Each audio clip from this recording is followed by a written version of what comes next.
going live. And it says that we are live, waiting for everything to spool and catch up here. Greetings, all. It's Max, and we're back. We have Eli here. Today, we're going to talk a little bit about various different topics. If there's anything particularly you've got questions about or anything you want to hear us talk about, put them down in the comments and do a little @ thing or put stars in front of the comments so I can figure out, because I'm really not very good at watching chat, as most people probably know. Okay, so first off, right out the bat, how you doing, Eli? Doing pretty good. How about yourself? Oh, fantastic. We're always doing good over here in the Max Bauer land. I do want to bring up this as the starter. Everyone knows probably from watching here or from around the block or the grapevine that Renee had a tragedy and that her house burned down and they lost some family pets and stuff in there too. And she's pretty well rebuilding from square nothing. So there's a GoFundMe out there, and we did smash the goal. So congrats and kudos to the body of Christ. And as we look at the donations and stuff, it just takes a little bit. There's a lot of $10, $20 donations. So if anyone wants to continue to help out, even though we smashed the $10,000, they raised the limit because this is the only place a lot of people know where to donate. For that, there is also on her channel, she has a PayPal link up in her deal there, which maybe if you want to get her money like that, she can use right to her account. I don't know how GoFundMe works, whether or not when you collect that, they probably have to pull taxes out or whatever, or what the process is with that. But the PayPal will probably just go straight to her PayPal account. Might be the thing. And I think I have links to both of those in the description. So that is what's going on there. Other than that, we did want to talk briefly about some James 2 stuff, because I commented on James 2 and the way that I interpret and the way I see James 2 and what James is telling his Jewish brethren. Yes, he's speaking to Jews. That doesn't mean that it's for the tribulation, as some people out there want to say, oh, it's the tribulation. No, he's Jews speaking. They're very traditional Jews that are Christians. And he is relating to Jewish people a message about showing your faith by doing good works. That is what I get out of it. And I did a James 2 thing, going through the scripture and talking about, you've got a sister in Christ in need, and this is how you show your faith. And prayers are all good, but something like money is really what is needed to ease through, when you lose all your possessions. Money can fix problems like that. You don't really need miracles in that case. Miracles are great. Miracles are welcome, but a little bit of money goes a long way. And so I thought that fit perfectly with James 2.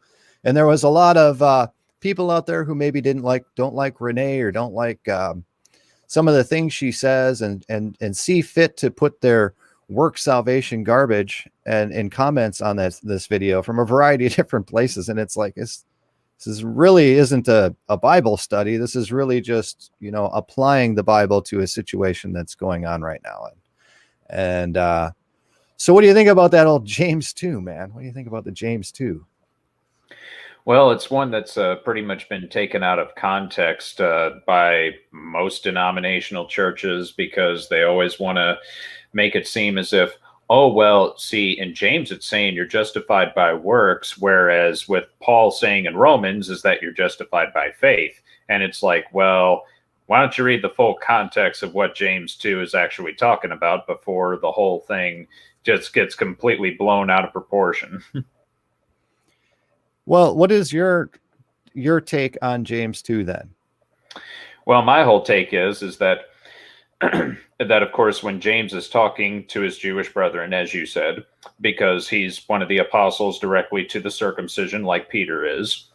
And one of the things that he was telling them is that it's like, yeah, it's good that you're saying, oh, we're praying for you and all that. But the thing is that if they're not really proving they're not proving their faith and everything, they're not working it outwardly.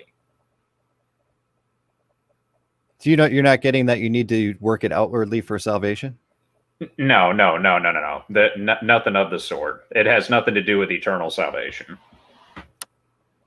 You'd think that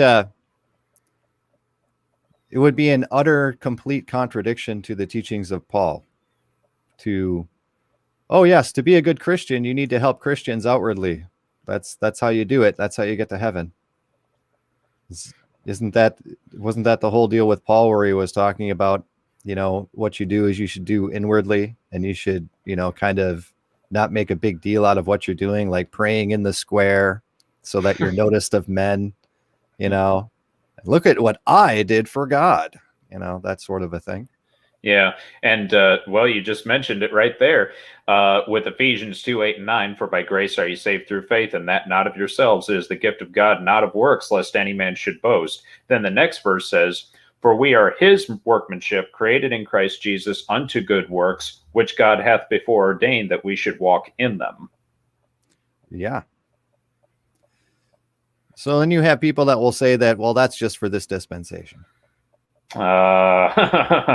Well, then what would Ephesians 2:8-9 make any sense for if it was saying that they weren't saved by that of faith? Because even in the Old Testament, when you had people back then, whether if it was Moses, David, or whoever, committing certain sins that, by the law would be considered, punishable by death, but yet it was because they had faith. That, of course, it had nothing to do with their eternal salvation with their works. Nothing. Well, we don't want to talk about David, and we don't want to talk about the thief on the cross. We want to talk about works in the Old Testament, and it's saved by faith now, because we're into church age. Yeah. You have this whole problem of, you got this idea that God arbitrarily changes. It's like, okay, God has his timeline, and then he goes, right here, I'm going to change all my rules for salvation. Yeah. That is completely illogical. That's basically saying that truth changes, right? Because God is truth and God is the light. You're saying that truth changes. Hebrews 13:8, Jesus Christ the same yesterday, today, and forever. He doesn't change his attributes or how he deals with man that way. There you go with all that Bible talking again. We want to work our way to heaven. We don't want to hear anything about that. I'm just thinking, well, then you're going to be digging a pretty deep hole for a while. I don't think that the big crux of the issue when you're dealing with people who insist upon works for this, that, and the other thing, it's like you have to bring up the point that you're blaspheming Jesus Christ when you're doing that. You're saying, thanks, God, but you're not good enough. I'm going to stay home on Saturday to help out your sacrifice on the cross, because that's going to make me a good Christian, or whatever it may be. It's funny with the works people, they can never quite nail it down as to what you're supposed to do either. Apparently everything, according to the Hebrew rooter guys, you're supposed to do all of it. Well, then I guess they forgot the verse where the Lord specifically said, he goes, I am the Lord of the Sabbath. And also they want to completely write off Paul and say that, where he said in Colossians, saying that, let no man judge you therefore in meat or in drink, or in respect of an holy day, or of the new moon, or of the Sabbath days. Right. And the good old Seventh Day Adventist in me saw that and was like, oh, SDA is full of crap.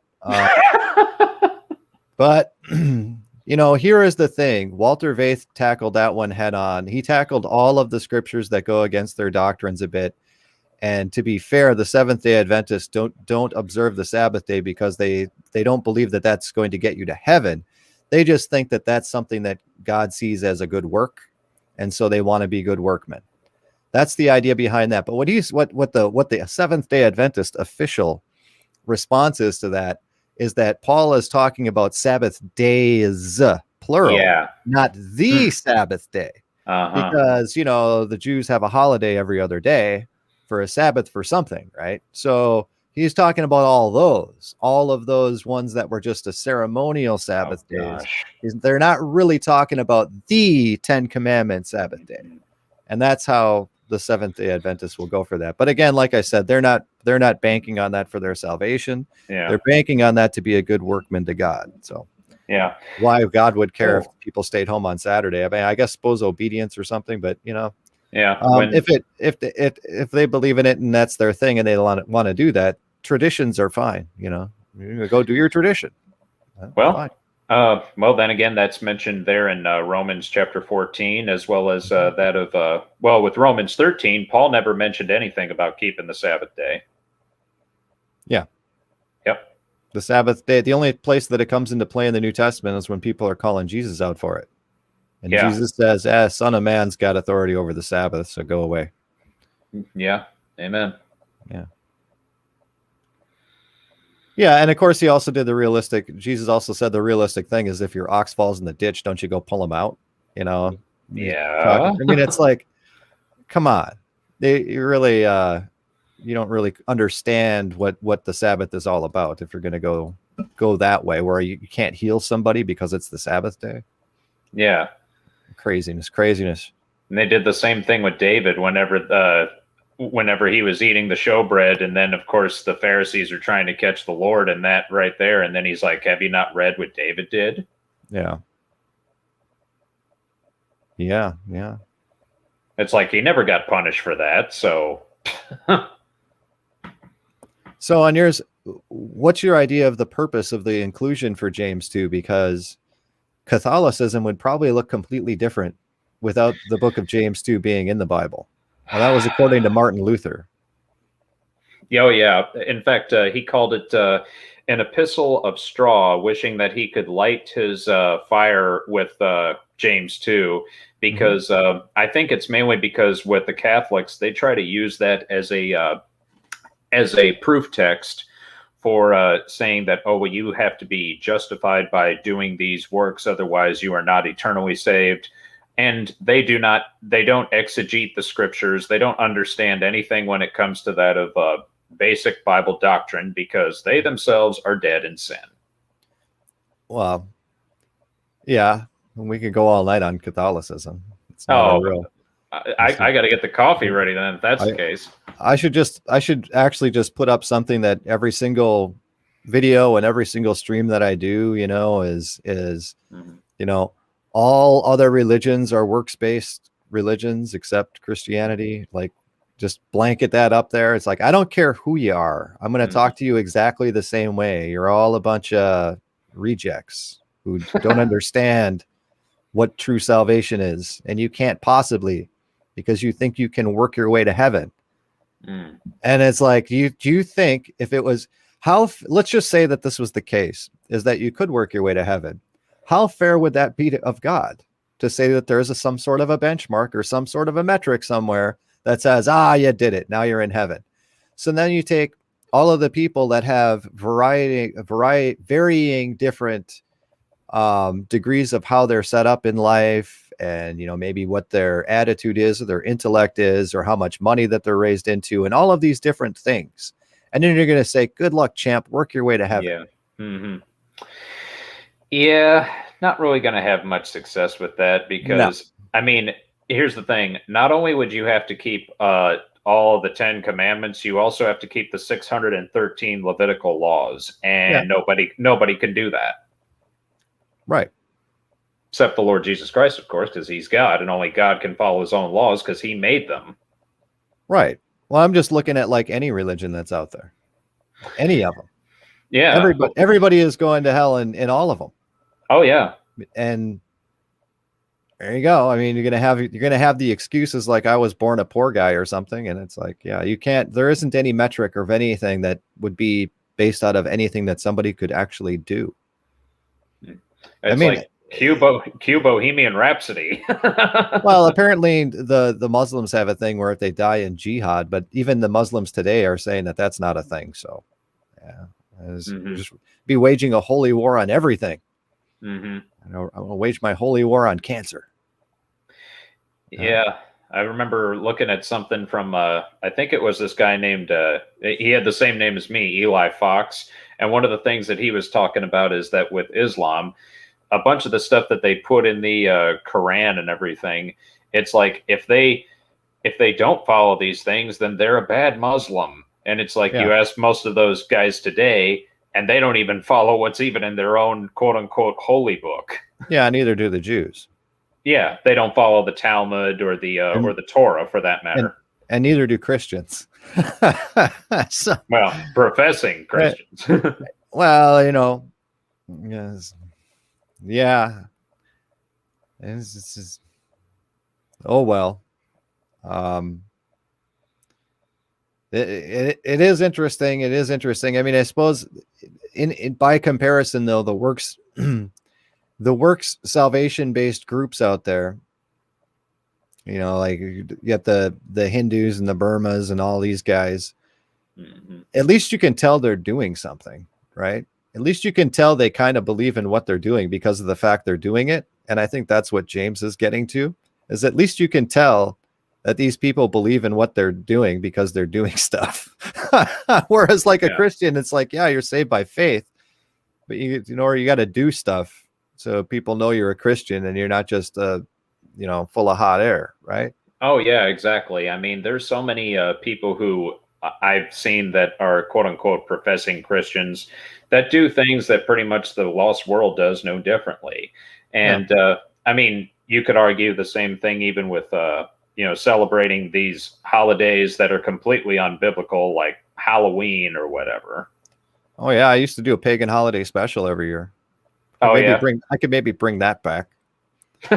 Once you do it for a couple of years, it's not like they're reinventing holidays though, so it's already kind of covered. Yeah. Or I mean, some people who are professing Christians and yet of course they'll just randomly blaspheme God's name for no particular reason because they're angry or whatever, and I'm just like yeah, there's other verses in scripture that say you need to watch your language when it comes to that. Yeah, I get that, but that depends on the people that you're surrounding yourself with and the job you have and all that kind of stuff. People from different backgrounds are going to speak completely differently, and we agree that it's not a good thing, but in the grand scheme,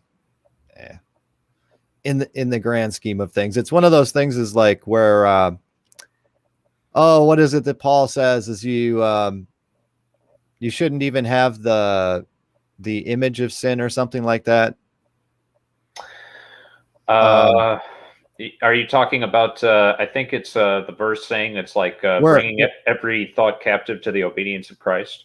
No, it's one that's like, even though that it's something that isn't really a sin, it's the appearance of evil, right? Yeah, that's so it's not a sin, right? It's not a sin, but depending on your company, it would be the appearance of evil. For instance, if you're going to, a Burma thing or a Hindu thing, I don't think they eat beef. I'm not sure, but I don't think they do. So like, taking part in that or doing something against their culture would be the appearance of evil to them, right? Having respect for other people in that regard. You just mentioned it right there on the same chapter there. What was that? In verse 9 of James 2. Was it really? Yeah. But if you have respect to persons, you commit sin and are convinced of the law as transgressors. Well, isn't that referring to the not holding up idols? Yeah. What is your take on that?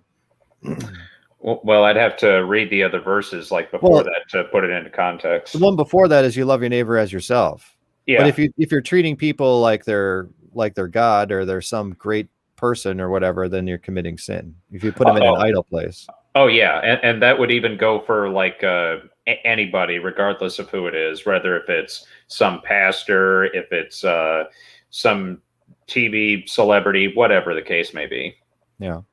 So the people who love James 2 that are the work salvationists, I've never seen anyone get around verse 10 ever. Nobody will ever. What are you going to do? You're going to do more work to make up for the work you didn't do? Is that how that's supposed to work? Whosoever shall keep the whole law, yet offend in one point, is guilty of all. So forget about the fact of there's a million different laws that you're supposed to keep. And everybody is going to say, well, those aren't really laws. Those are ceremonial blah, blah, blahs. The real laws are the 10 commandments. And it's like, well, good. We'll stick you to the 10 commandments then. When was the last time you told a lie? Oh, you told a lie? Sorry, you're going to hell. Yeah. You looked at a woman with lust in your heart. You're going to hell. You talk back to your parents. You're going to hell. Yeah. There's nothing at all you can do to work your way out of that situation. Yeah. The Lord even spoke about that in, I think it's Matthew chapter 15, talking about for For what proceedeth out of the heart proceed evil thoughts, murders, blasphemies, adulteries, fornications, thefts. These are the things which defile a man, but to eat with unwashen hands defileth not a man. Yeah, that was referring to eating pork or something. Well, it was a lot of other things. I mean, just even the things of what they were probably thinking in their head. I mean, it's like the Lord knows everything in thought, word, or deed what you're doing. Well, Peter was concerned that he's going to go down and eat a pulled pork sandwich with these Gentile people, and he's like, ugh. And then the Jews were coming in, and he didn't want to eat with them because, oh, he can say it's pork, and then the other Jews they won't eat pork, and then Jesus is like, no, it's not what you take in that defiles you; it's that comes out of your mouth. Yeah. Which gets me with the people who want to go into dietary laws for today. It's like the Bible speaks specifically to that. Like Jesus himself spoke specifically to that, and Paul following with that. So you're going to abstain from meats, just like the Bible tells you not to listen to anybody who tells you to do that. Yeah, this is what I'm talking about. The people who are professing Christians who just don't even do Christianity, because you can point straight to the Bible where it says exactly what they're involved in and say this is what the Bible says about it, and they go and continue on. Yeah. Same thing could also be said about that of what Paul was rebuking Peter for, that exact same thing in Galatians chapter 2. I think that's where I was thinking of it, yeah. Yeah, it was Galatians chapter 2. And then the Lord himself was saying the same thing in Acts chapter 10. Mm-hmm. Yeah, Acts chapter 10, whenever he reveals to Peter in a vision all the different animals that they couldn't eat before, but now they're made clean. Mm-hmm. And meaning that, like, now it's okay. And it's, of course, that, he's going that next it's going to be to a Gentile. Yeah. Yeah, I got that whole problem there. Well, the only one who has any excuse in that regard is going to be the Jewish people, because they throw out the whole New Testament unless they're Messianic Jews, right? Mm-hmm. So, I mean, I don't know, man. It's frustrating going, been in this a long time and heard a lot of different arguments to a lot of different stuff.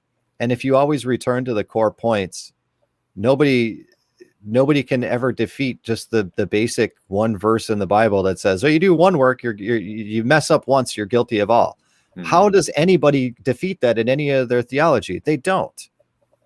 Yeah, they don't. Why are you trying to do this abstaining from meats thing? Why are you trying to do this? Why are you trying to do that? Why do you think that you're more holy than everybody because you don't have a Christmas tree? I mean, come on. Mm-hmm. I don't know. It's frustrating but entertaining, because you run into some real Looney Tunes trying to push some theology that they piece together from like 5 or 6 different internet preachers. Yeah. Such as the guy who tried to go after me. It's like, what is your doctrine now? What is your doctrine? Yeah. If he's thinking that Christ didn't die for sin, he's out of his mind. Yeah. For those unaware, I had a work salvationist guy was angry because I'd asked him 3 basic questions about, so Jesus' death on the cross wasn't enough. Do you need to continue to work to add to what he did? I don't remember the 3 questions anymore, but he never answered any of them and continued to want to banter back and forth. And it was like he was taking a little theology out of the Ruckman camp, and I'll take a little theology out of these people over here. I'll take some Seventh-day Adventist stuff. I'll take some Muslim stuff. I'll take all this stuff. And at the end of the day, it's all just gibberish.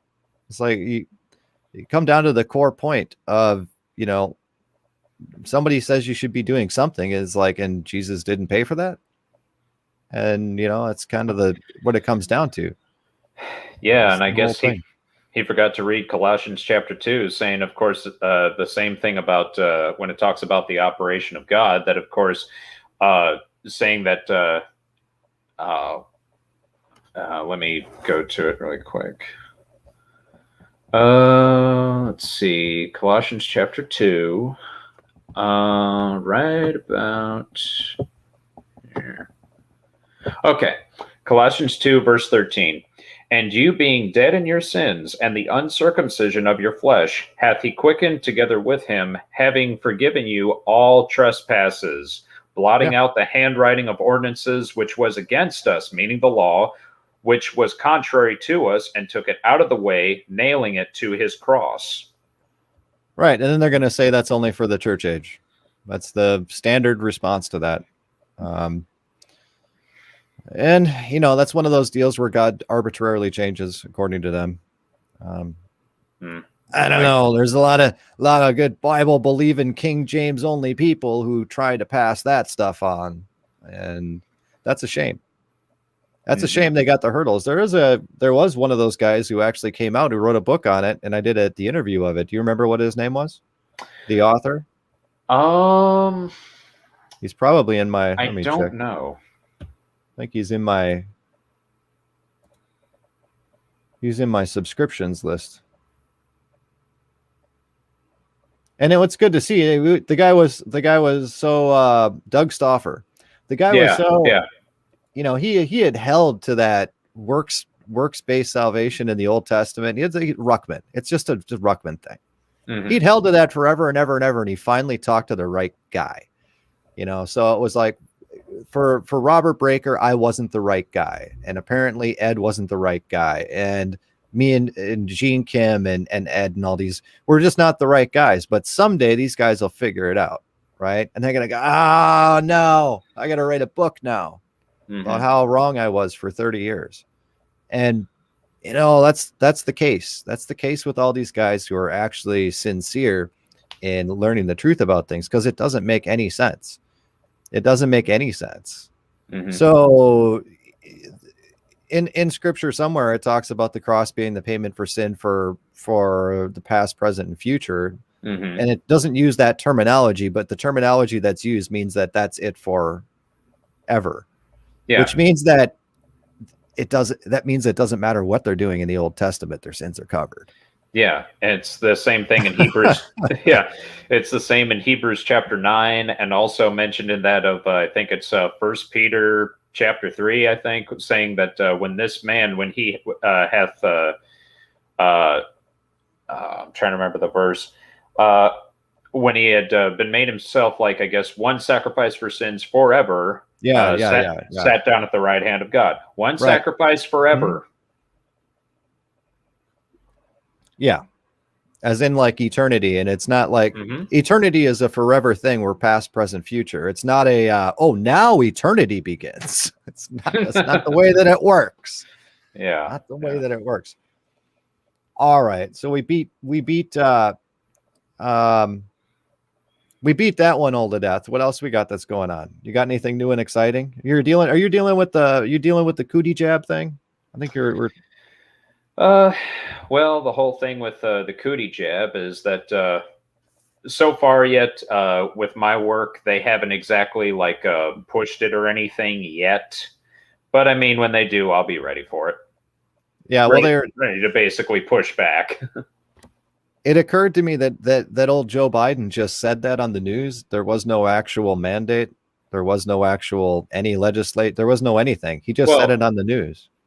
Well, he's saying that because now he's seeing all the backlash and everything, because when you're trying to do it directly through OSHA is a regulatory agency that has no legislative power whatsoever under the Constitution. They did the same thing with the CDC, trying to keep people from being evicted because of the cooties, and saying that, you have to keep these people here because they can't pay the rent. So the CDC decides we're going to go ahead and make it to where they don't have to be evicted, and all these small-time apartment owners can't kick them out. Well, that went to the Supreme Court, and the Supreme Court ruled in favor of the apartment owners, and saying that they can kick them out, and it doesn't matter what they try to do. And then they immediately just continued it anyway. Well, they can try, but then again, it's like, eh. Yeah, they just went ahead and re-extended whatever their relief program was, and then, they're having an issue with that again. But that actually had a suggestion, right? That had a suggestion from, was it Health and Human Services? It had a suggestion to do that. OSHA. And that was, it was not OSHA. Whoever did that was the CDC. The CDC. The CDC had a recommendation to do that, right? Mhm. So then it was carried out. So there was no official orders or anything like that, but at least they stated something and they wrote up a thing as far as their recommendations go for all the different things. Mhm. And they opted to enact and opted to do that. The thing with President Biden saying like companies with over 100 employees need to force vax people. He just said that on CNN. There isn't any. He said the Department of Labor or something was going to write something up. Yeah. Department of Labor and legislation is going to be passed and all this. There's nothing. He just said it in a speech. Yeah. It's as if the speechwriter thought that it was going to happen, or the speechwriter thought that this was going to be out. You know, he received his notes when he was writing his speech, and it turns out that none of that stuff exists. So it's just Joe Biden saying it. Yeah. I mean, he's just talking out of his rear end. I mean, Right. Whoever wrote that for him was a complete dummy. Right. So, but there are, of course, the New World Order fascist organizations out there are already enacting that because they were already planning to enact that. But there isn't anything. There isn't even a mandate. Yeah. He just said it. Well, now you have all these other private entities, including labor unions, that are basically standing up and saying, no, we're not going to comply with this. And especially with the unions, because they're big backers of Biden and everything. So they're thinking, no, we're not going to screw our members over. So we're not going to comply with this mandate. In fact, I think even Boeing recently said that a bunch of their employees were protesting the whole thing with that. Yeah, Southwest Airlines actually shut down for a day because they all walked out. Mm-hmm. They had to cancel 1,000 flights. Mm-hmm. Yeah, I heard about that. I think Delta Airlines said that they're not going to go forward with it. And it says it turned into a bogus cootie conspiracy theory when they had to cancel 1,000 flights. They said it was bad weather all over the world at once. That's what they said. All over the world. Anyways, Jack is here. Oh, no, we got Jack O'Neill is here. I want to say hi to the newcomers. Isaiah, how you doing? Victoria, hi. And it was a Darren. You're asking about Shiba Inu. We are going to touch on crypto. You can't keep me from touching on crypto, especially in the Super Bowl market. We're rolling in Bitcoin at 62,000. So yes, we'll touch a bit on crypto, but first we're going to talk about cooties and stuff that what's going on around in different areas and all of that. We'll bring Jack on here now. There he is. Jack, you're live. What's up? How you doing? Hola. Okay. We already got past the James 2 thing. I know you had a totally different idea about that. Did you catch any of what we were talking about, or did you just No, I just get my message? Yeah, all right. Your message. Well, you don't get to talk about it now. You missed your chance. Okay, I'm out. All right, later. Well, we can talk about Southwest and the cooties jabs, and you're getting pressure from that aspect at where you're at too, huh? Me or him? No, Jack. Nope, Jack left. Yeah, I think he's. Is he at work or? No, I don't know. He cuts in and cuts out. Maybe he'll come back. So yeah, some people are dealing with it depending on your proximity to the federal government, apparently. And so the big ones right now, there he is back. You keep doing that, you're gonna have to click. There he is back. Are you here now to stay? We'll see. All right. Yeah. We'll see. Maybe. All right. So anyway, your proximity to the federal government is really what determines, or your proximity in your position in a fascist organization that's part of the government, right? Is really what the people are coming down with it. So if you work for basically a federal, the people that the federal government take orders from, such as the medical industrial complex, they're gonna want you to get jabbed, right? Obviously, if you work for the military and the military industrial complex, you're going to need to get the jab, right? And then if you work for the big industries and stuff that might have something to do with BlackRock, like your Walmarts out there and your other big super fascist organizations, they might want you to do something. The problem is with those jobs at that level, the people that are only making, $10, $15 an hour, they're not going to take it. And then what are they going to do? I mean, Yeah, people need Mail to. order People, chickens and gardens. I mean, Sounds like a plan to me. No doubt. Working on it. they need to have at least 2 people there at Walmart. You know, you can't have all self checkouts. Someone's got to stock the shelves. It'll be And- fully automated next year. Well, it'll be fully automated until they have to put something on the shelf, and that's just how Robot. it is. Yeah, I get it. It's going to be expensive with all those mechanical parts. You know What interests me is because I see the way that things are going, and the big fascist. You know, I work for actually a somewhat small grocery enterprise, but they're totally into fascism. They love it, and they're moving to It's the new point where normal. It's great. well, they're not pushing like vax stuff or anything, but there's more security cameras there than there is in a maximum security prison for Sure. certain. Like for certain.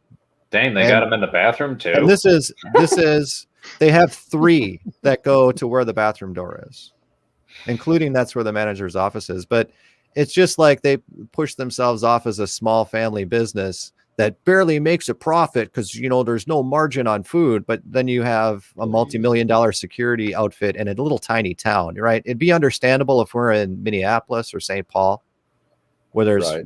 a higher Right. level of crime. But you're talking about a city that's out in the sticks with 5,000 people in it. Yeah. There's absolutely no reason for any of that unless that is going to Black be sides of the world. unless that is going to be where your FEMA camp is for the people who need relief and need food and things like that, because there's no That's it. supply chain. You just And did then it. of course you need to have a camera set up so you can facially recognize everybody who's coming and make sure that that's what it's for. You got it. And so that's the mentality of these places. But they're doing the thing, and a lot of other places are too, where they're doing the shopping for people so they can come and pick up groceries or whatever, Right. which is a convenience thing. And Absolutely. I think that that's interesting because from a business perspective, that loses them so much money. I'm wondering who is paying for that, because you're taking it. They're already short staffed. Everybody is short staffed, right? And Yeah. they don't want to pay market rate. Like you can go to the gas station and make $3 more an hour. Yeah. So it's like, whatever. I'm sure that maybe I don't want to get too much into it because maybe people know who I am, but people from the town maybe watch, but yeah, be careful with some of the stuff that I say. But People already know you're a Jesuit, man. Come on. yeah, I know. I'm gonna keep Do that the under job. wraps. Well, you're wearing the black But of the- it, so The way these businesses are run, even with like the self checkouts and things like that, and we'll do our shopping for you and all this, is like you take an employee that you're paying an hourly rate to, and somebody's shopping order comes through, and there isn't a fee to shop for somebody, right? There's Right. like a $5 fee or something. And it's like, well, you're giving the guy $15 an hour to go around for an hour to collect groceries and do shopping for somebody. You can't beat And it. it's like this whole system is completely unsustainable in that regard, where it's like makes zero business sense and it's just hemorrhaging Sure. money. But let's do it. Hey, let's do Yeah. it. Designed to fail, man. Exactly, completely designed to fail. And I mean, these people aren't that stupid, right? They know going into this that this is going to cost money. And it's like the same thing with mandatory masking and the little X's on the floors and all that crap. Who paid for that? Please. Thank you. If I'm running a business, I am not paying for any of that. I am not taking any liability for muzzling anybody or anything like that. Well, yeah, it's a couple of $1 trillion come off the printing press, and next thing you know, everybody's a team player. And how much do they have to pay these companies and things to take up the whole thing of, now we want to do gene therapy on everybody so you can work your $15 an hour job at the packing plant. Yeah. Because That's there's why more I'm than 100 jobless now. employees. Yeah. Well, you're halfway. You're halfway. We'll There's see. always- We'll see what happens. We'll Just take me see. an extended vacation and just kick back for a while. Well, yeah, I know what that's like. Okay, been there, done that too, huh? Yeah, well, if it makes you feel better, it looks like half the military is out there on extended vacation with you. Well, that's a weeding out process. A changing Yeah. of the guard, so to speak. Who's going to be loyal? Who's not? Well, the thing is that they've always done the vaccine stuff in the military, Sure. right? And Yeah, it's only they this have. time that it's like, oh, we're not doing that. We're not doing that. Yeah, this is a whole different set of circumstances that are different. That's the whole key. Oh, You know, it's it's these, coercion, and it's look, well, once you're military, you know as well as I do with both of our oh yeah, pasts. It's like oh your yeah. government issue. That's what GI is. Well, sure. Yep. I mean, the thing is you can expect, that's the kind of things you expect when you go in the military, is to be a guinea pig. Sure, Right. absolutely. And the only thing is like, well, I get to see the world, and then if I do get hurt, the government will pay for my care for the rest of my life. I mean, that's Travel abroad, meet foreign people, and kill them.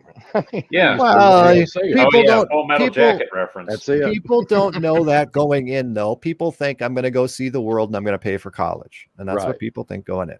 You got Yeah. it.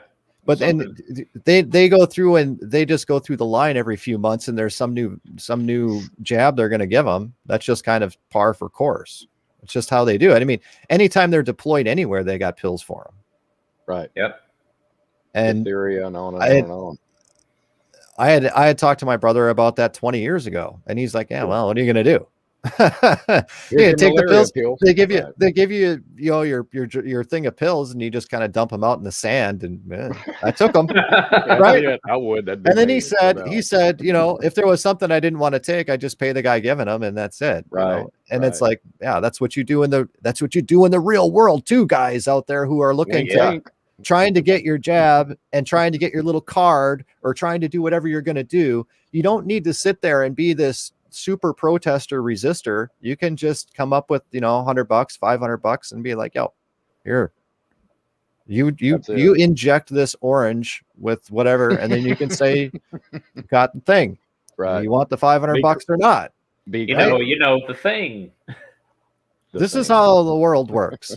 Everything's all messed up because of money. You may as well use it to your advantage that people are moralless little wicked demons and pay them off. Oh my God, you should work where I used to work. Jeez, I'm glad I'm out of there. I really am. Ooh. Well, what's really ridiculous is that whenever they have people go in there at 18 years old and basically give them a machine gun and tell them that, oh, you're going to go over to this country and kill these people and all that stuff, but yet you can't have a glass of beer until you're 21. Oh, yeah. You can't own machine I guns. knew or you stuff. was going with that. Yep. That exactly. you can't own machine guns or suppressors if you're a civilian. It's You totally got it. ridiculous. I was going to Sure. point out the fact that in this picture, we've got some guy who's probably close to, late 30s, early 40s or something. And then you've got someone who's like obviously 18, who is now your medical person, right? Yay. Did anyone ever think of this? Like, the people that are doing these jabs and, your minute clinic and the military and stuff, they're all just a bunch of kids, Sure. right? It's just a bunch. It's not like you have trained medical people to do this stuff. No. Yeah, because they all left. Yeah, they Yep. did. They all the left. 4 men left. That's true. Absolutely. It's scary, man. Wild times, people. Yep. Oh, was the greatest apocalypse ever. As always. As always. So Isaiah says that in Boston they have the Coast Guard driving the school buses. Yeah, they are making very, very determined action to try and shut down supply chains. They did this by taking anybody who had a felony and pulling their registration for them to carry anything deemed hazardous. And you might think, well, good, they're not driving gasoline trucks. And it's no, hazardous could just be batteries. Okay. Hazardous is anything that has any potential to catch fire or do anything. Well, that's basically all of trucking, because when you load up a semi, you might have a couple of pallets go here, a couple of pallets go there, and then you got one pallet that goes to batteries plus, and can't take that truck, right? And that's how it works. And so a lot of those guys went on early retirement, or they went into other areas, or they became UPS drivers. Even UPS, I don't think you could do, because they carry some hazardous stuff sometimes. So drivers are all gone. Yep. Drivers are all gone. And what they're doing is, in schools, some places they're actually training, instead of just regular driver's ed course, you can go to advanced driver's ed to learn to drive big rigs. So instead of having your 50-year-old career-long truck driver who knows exactly everything, perfectly safe driver who got his license pulled because he had a felony, now you've got Cindy, who is 17 years old, and she's going to be your new truck driver. And That's a fact. I've what's seen gonna that be. where I work. That's exactly true. And there's nothing against women in that. I'm just No. saying, Example. you've got a person. Normally, your truck drivers are men, and there's a lot of women that are actually in that. But it's because there's some heavy lifting. Your truck breaks. You've got to curl around. You got to have some physical Right. strength. You got to unload pallets sometimes, Sure. And now you've got, a 5 foot tall, Cindy, who is going to be your big rig driver. And that puts additional strain on other people that have to pick up for that slack. And not a whatever, like I said, nothing sexist about it. Obviously they can drive, but also the fact that they probably will drive better than the 17-year-old boy that man child, whatever they put in there. Right. Man child. Because younger women are better drivers. Unless, and better then- shooters. Yeah, very Then- true. Yeah, you better believe Than it. young I've been men. showed up But at the anyways, range so many times, man. that is what's going on. And even with that program, it still takes 6 months to graduate these drivers out to where they can do Right. this. And once they've graduated from knowing that they know how to work air brakes, then they have to go pass the exam. And then they have to go get their certifications for hazardous materials and all this other stuff. So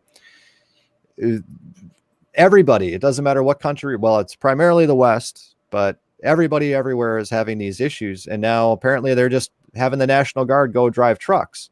And Yeah, but also on the same token, they can't take that very same National Guard to Yeah. unload these shipping containers, right? We talked about that the other oh, day. it can't do that. Can't do it. You can't do Yeah. that. Obviously orchestrated. And they can't use the same ones to go and patrol the borders. Yeah, Hey, see that's been an audible around my family for 25 years, man. Yep. Yeah. So I get it. It's all corrupt. Oh, there's a lot with that. It probably just has to do as to where your money comes from, and people who actually have to run business and do business actually care about making money, whereas the government kind of doesn't. And Yeah. there is probably some reason, specifically the National Guard. I think isn't the National Guard kind of akin to the Coast Guard, sort of like the National Guard, or are they a federal? Yeah, entity? they're military. Yeah, They're military, but aren't they are they a state-run entity or are they federal? I think maybe Go ahead. It depends on whichever different one it is. I mean, it's like here we got the Missouri National Guard. right. Where you're at, it'd be like Minnesota. So the governor can basically call them in at certain times. That's Right. it. The Coast Guard must be federal then, because the National Guard has nothing to do with your standard Army and your standard Navy and all that. That's all federal. Mhm. Right. National Guard is your state business. You're not going to have Minnesota National Guard go do anything in Wisconsin, for instance. Right. They're primarily homeland militia, so to Yeah, speak. that's They're what people secondary. say that is your regulated militia or Right, whatever. Which is a joke. But anyways, there's probably some reason that they're not doing that. But in the places that actually need to make money, like for instance, fast food restaurants that aren't probably not real big, huge players at the fascist dinner table, they're probably there, Yeah. but Right. nobody really pays attention to them. And so they're there and they're trying to figure out, they have to shut down their stores. And I forget which chain it was. It wasn't McDonald's, but it was one of them ones. Wendy's. Was it Wendy's? One I of think those so. ones. I know Steak and Shake probably did. Well, they're all Oh, closing. no. They're all closing stores down. But what is happening is the corporate headquarters, rather than sit and complain about it or try and, they're taking all the useless people that just watch YouTube all day, Yep. and they're saying, okay, we're going to go to this store and you guys are going to make burgers and Clean up. fries. Yep. So that's awesome. That's awesome. And that's what it's awesome on a couple of different levels. Number one, it shows you how much you're getting screwed in prices. Number You one, got is it, if you right, can you take got it. somebody who makes $50,000-$60,000 a year, who gets paid to watch YouTube all day at the corporate office, and you can still make money putting that guy as charge of a fryer at McDonald's. Yeah. Why not? Sure. I mean, they're still making money. Otherwise, they Sure. wouldn't do it. They would just close the store. Exactly. Right. But then my job tells me they can't afford to pay me more than what I have. They got a multi-million-dollar security cam system, but they can't afford Please. paying me anymore. Welcome to where I used to work. They can't afford to pay Pathetic. me. Yep. Pathetic. Corporate America, don't you love it? No. Now, Absolutely not. those ridiculous. big corporations that everybody hate, they're the government. That's not even corporations anymore, like Man, I Walmart make and 4 stuff. times the money I make now 20 years ago. It's ridiculous. Yeah. That, What's that about a fruit stand back in the day there, Max? oh, I was gonna say, I was looking at job offerings and postings in the area, and nurses are apparently getting around $35 an hour to go work somewhere, and I'm like, good for them. They're making minimum wage.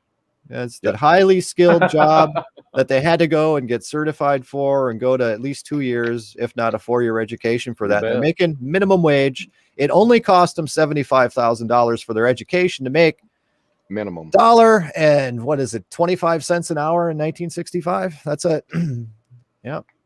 Working There at you the go. fruit stand. Mm. Well, they're actually making a little bit more because I think it worked out to $30 an hour would be the same buying power. So they're making above minimum wage. Good for them. No Good for doubt. them. Make it while you can. Bitcoin.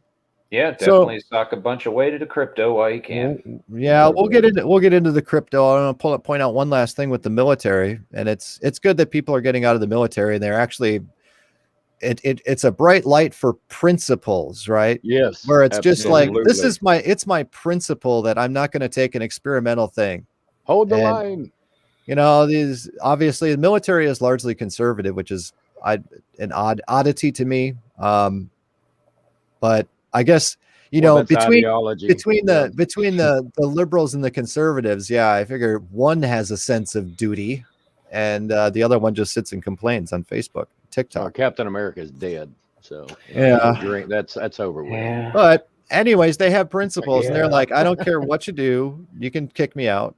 And this is what I kind of said they would do a year ago or last summer, is that, yeah, they're going to implement stuff like this, and there isn't much you can do about it, but they're not going to hold you down and force you to take anything. They probably Right. just No, kick. but they'll accidentally give you that when you're getting a flu shot. Yeah, I mean, Really. I think the idea is to get the compliance and the submission more than it is to actually, because they could secretly just contaminate the waters and stuff too. I mean, the idea is to get people's compliance. It's Well, like yeah. the mask. It's like the mask. They don't care about anything that's on your face. They don't care as long as No, there's they something on your face. You got it. It's the Compliance. compliance. You got it.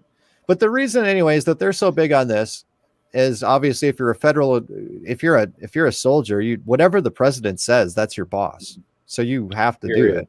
Yep. You have some things where you can say, no, I don't want to, and they'll kick you out. And that's just how it is. But as Sure. long as you're in the federal government, you're owned by Joe Biden. Period. Yep. Yeah. And if you're in the National Guard, you're owned by whoever the governor is at that time. And that's part of the cost of service. That's why they pay for your education, to give you 4 hots and a cot and all that crap. So it says in here, though, talking about the number of deaths, and we just won't be safe until everybody's got the jab. We ain't going to be safe in the military. And it talks about in here, because we know if anything is safety, it's the military. They need safety. So they had 83,648 cases within the Navy. Now we're just talking about the Navy. Cases. Right. And of those, they had 164 that were resulted in deaths.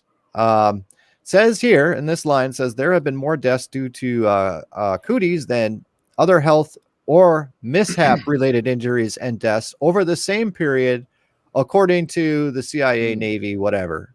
Okay, there have been more deaths due to cooties than anything else. Well, I have to ask them, because it's widely known for the last 30 years that the number one death rate among soldiers is suicide. Yep. You got it. It's That's not fighting Saddam Hussein. It's not fighting in Afghanistan. It's soldiers killing themselves. Yes. Yeah. And this Which has article also right here, increased 30 more percent in the past right? And this year. article talks about how the suicide rate for soldiers is up 30% since 2020. That's right. So who is telling the truth here? Is it, or are they finding people that are already passed away, perhaps, and saying that it was the cooties got them? Yeah, they've already been caught Yeah. with that. And even previously to that, back in 2012, they were saying it was like 22 a day that Yep. this was happening.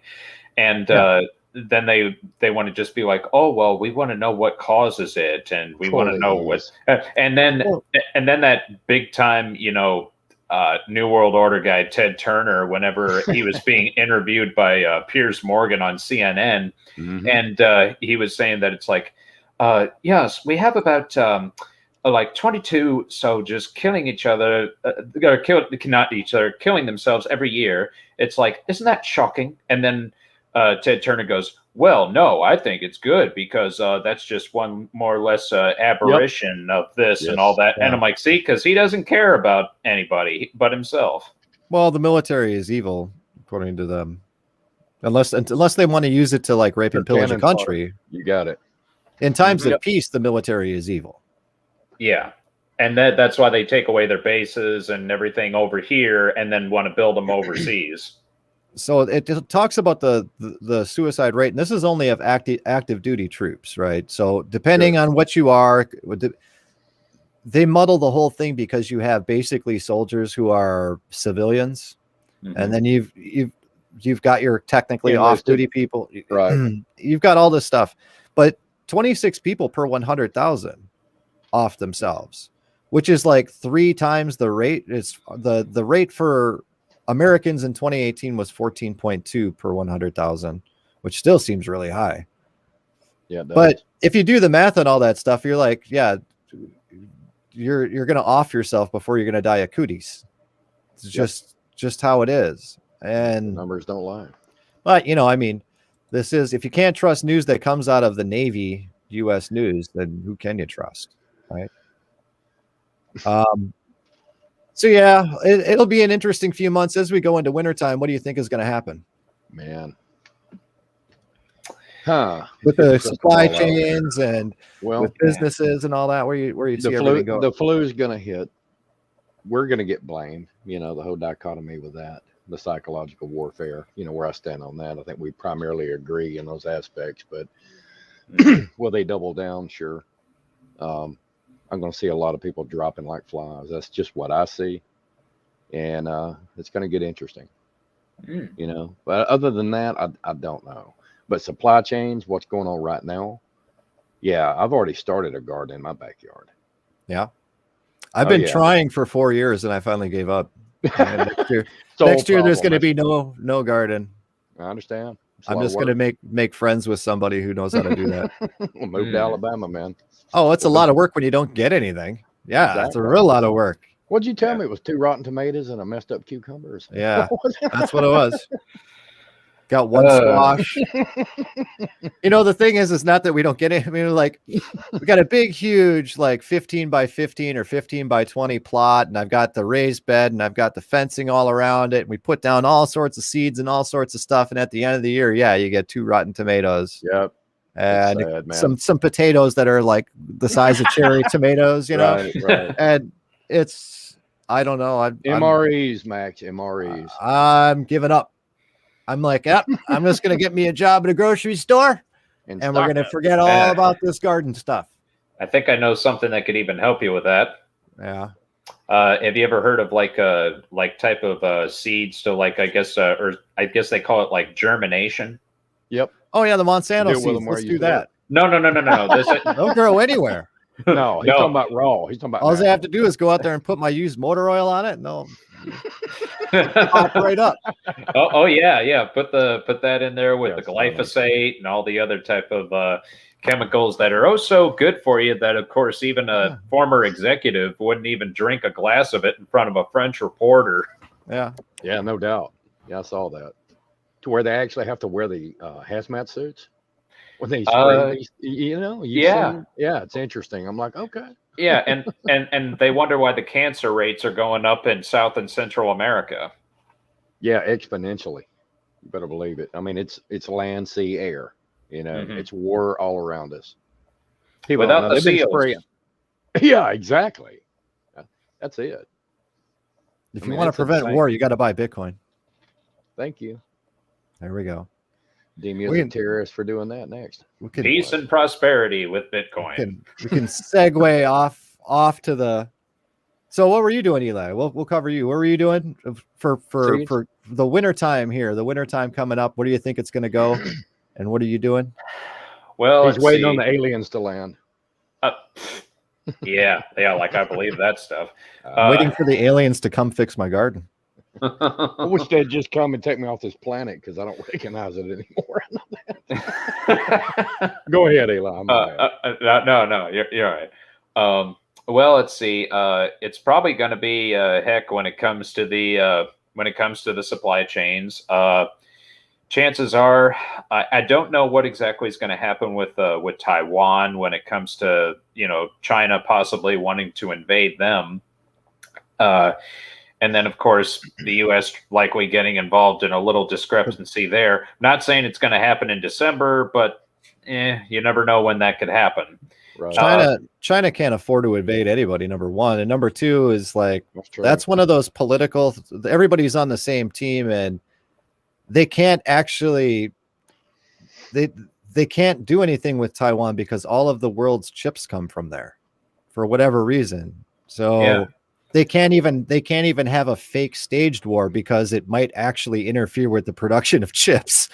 Yeah. And they need those chips for all those drones to go bomb people and to go You face got scan it. people. Yeah. They need those chips. Oh, speaking So- of which, found out about wolf ammo from there that is made in Taiwan. They have brass that makes the bullets there too. Yep. Really? Absolutely. Yes.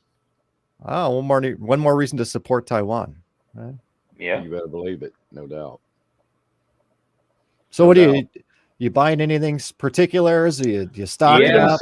Freedom seeds. Well, Freedom Seeds is a given, but except another thing I was thinking about buying when I scrape enough dollars together will be possibly getting a deep freeze because I definitely need to get one to like store a whole bunch of meat and even frozen vegetables, like just basically keep them in there. That's not one of those things. That's not one of those things you wait till the last minute on. Because No, when I needed to they're get getting one, scarce. when the whole thing Over. started back in 2020, my freezer actually crapped out, and I had to go get one.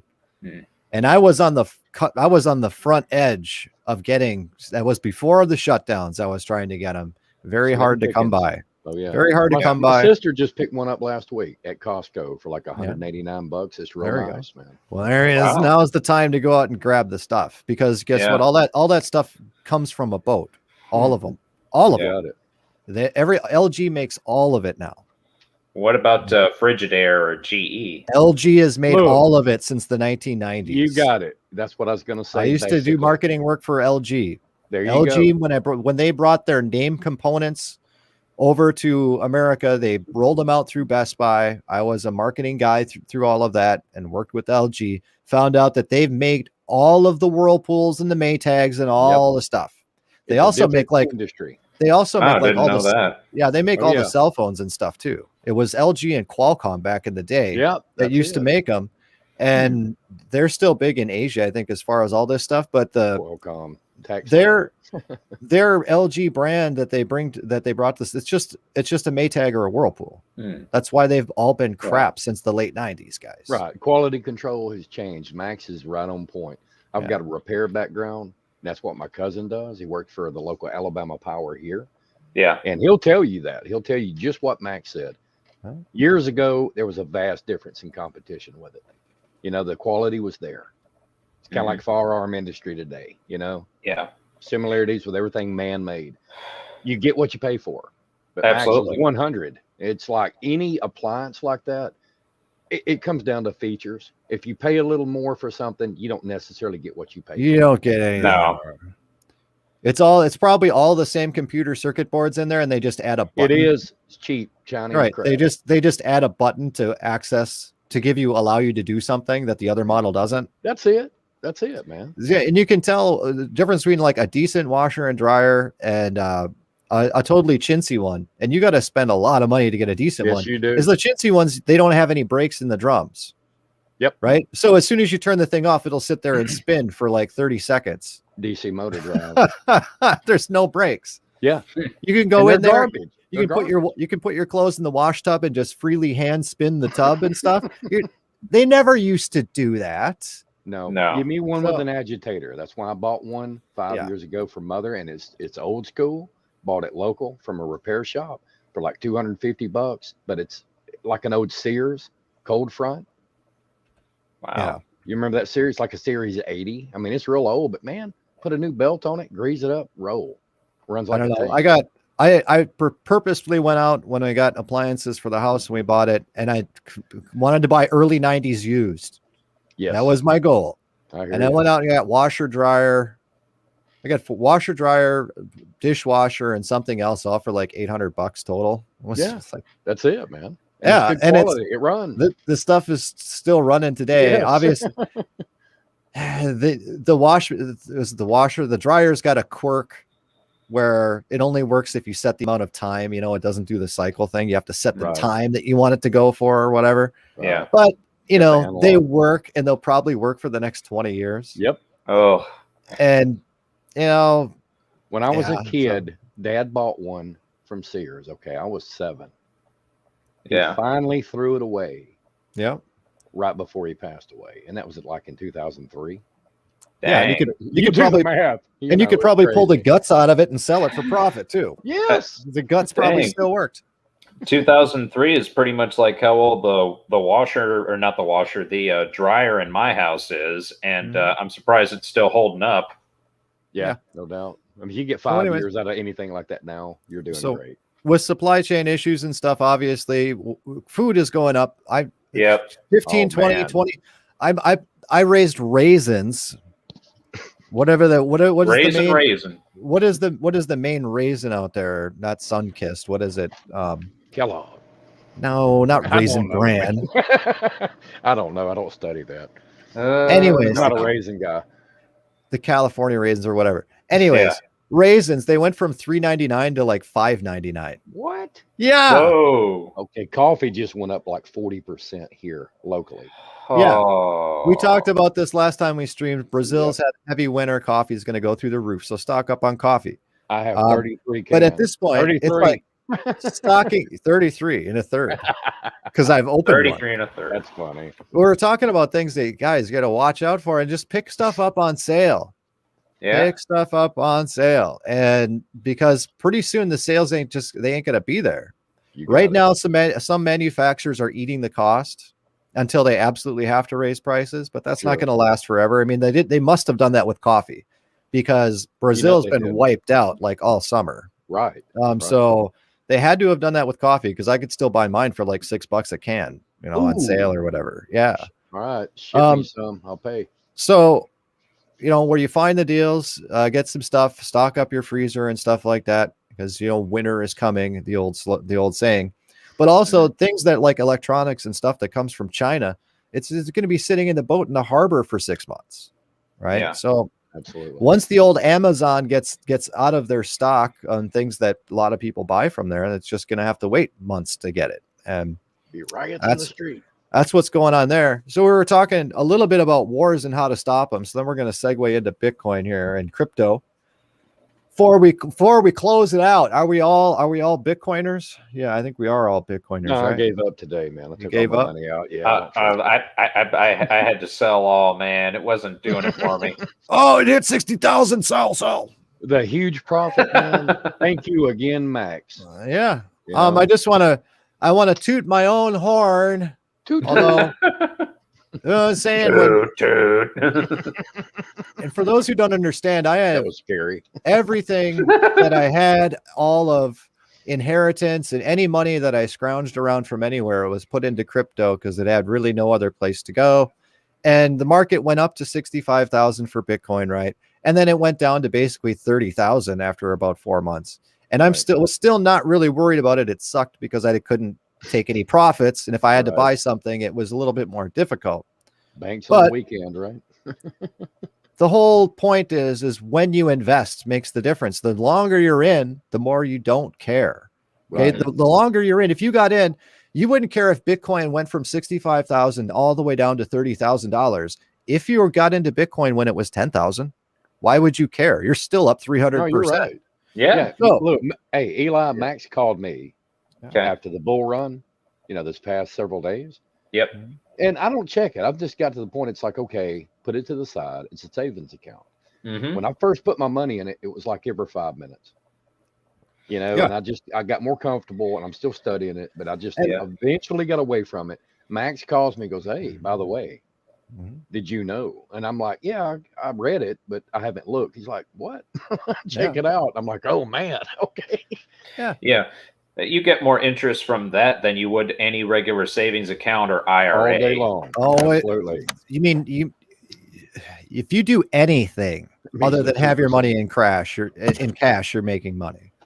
Oh, Yeah. that was But a Freudian anyways, slip. we want to talk about Huh. when I first started.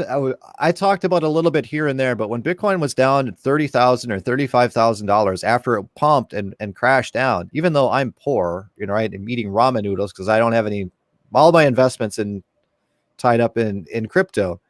And I was maybe down, maybe breaking even. The point being is that I didn't have money to do anything, and I could have given up there. But no, I know where Bitcoin is going.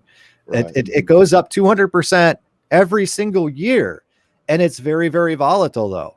So the longer the time frame that you look at, you're always making money. So you don't invest more than you can't part with, right? Right. You would expect that you're not going to see that money for 6 months, but when it comes back to you, it's going to be double, right? Got it. So I was imploring everybody out there who was watching me to at least get a Coinbase account going. It's fairly simple and straightforward. The most difficult thing is taking a picture of your ID, and that's about it, And it was at 30,000, and I'm saying it's never going to be 30,000 again. All right. Yep. And now, in the last 2 weeks, Bitcoin has gone from 41,000, 42,000 ish to 62,000 ish. Right. Okay. So in 2 weeks, it went up 30%.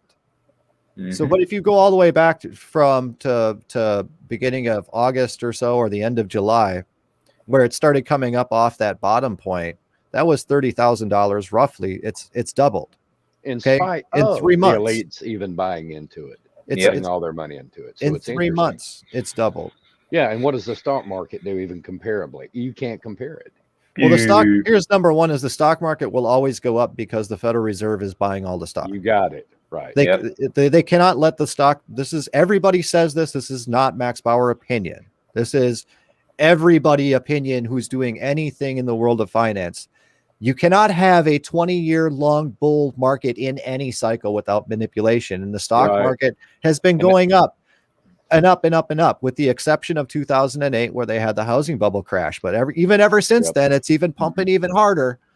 And even through cooties, where nobody's doing any business and everyone's getting paid to stay home, stock market up and up and up and up and up. Fabricated. Yeah. So the $2 trillion is obviously spent just pumping up stocks and things. But even with that fact, the stock market, if you make 10%, 15% on a stock, you are doing phenomenally well in a year. Right. Now, you make 10 to 15% in a day in cryptocurrencies if you're in the blue ones, like Bitcoin and Ethereum and stuff. You're probably not going to get 10, 15 in a day with Bitcoin and Ethereum, but over the course of a week you can, right? As opposed to a year. And it's pretty darn well guaranteed in the case of Bitcoin, because nobody can mess with it. We talk about we're fighting wars without bullets, and we're fighting wars without violence. We're doing it through Bitcoin. We're not using the corrupt system that everyone's paid off, and we're not using those dollars that are just fiat. They're not money. They're sort of currency, but not really, because there's nothing charging them. There's nothing energizing them except a printing machine at the Federal Reserve, and it's all politically charged. If it's charged with anything, it's not actually charged with the productivity and the energy as a store of value. And you look at like the biggest thing that naysayers about something like Bitcoin is that, it takes so much energy and so much power to mine Bitcoin. And it's like, yes, that's number one, it's all renewable. But number two is that's the point. That's the point, is because Bitcoin is a store of energy. That's the point, is because you're not spending energy. You're harnessing energy when you're putting it into a Bitcoin, because it's the perfect currency out there.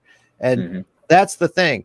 And the more adoption, the less Bitcoin there is going to be there. There is no printer for Bitcoin. There is no CEO of a Bitcoin company. It's a completely self-sustaining entity that it's a free network for everybody to use and participate in. And it doesn't really matter if you've got, 100 Bitcoin or just a fraction of a Bitcoin. Everybody has equal right to trade. and transact, and there is no intermediaries that can mess with you on Bitcoin.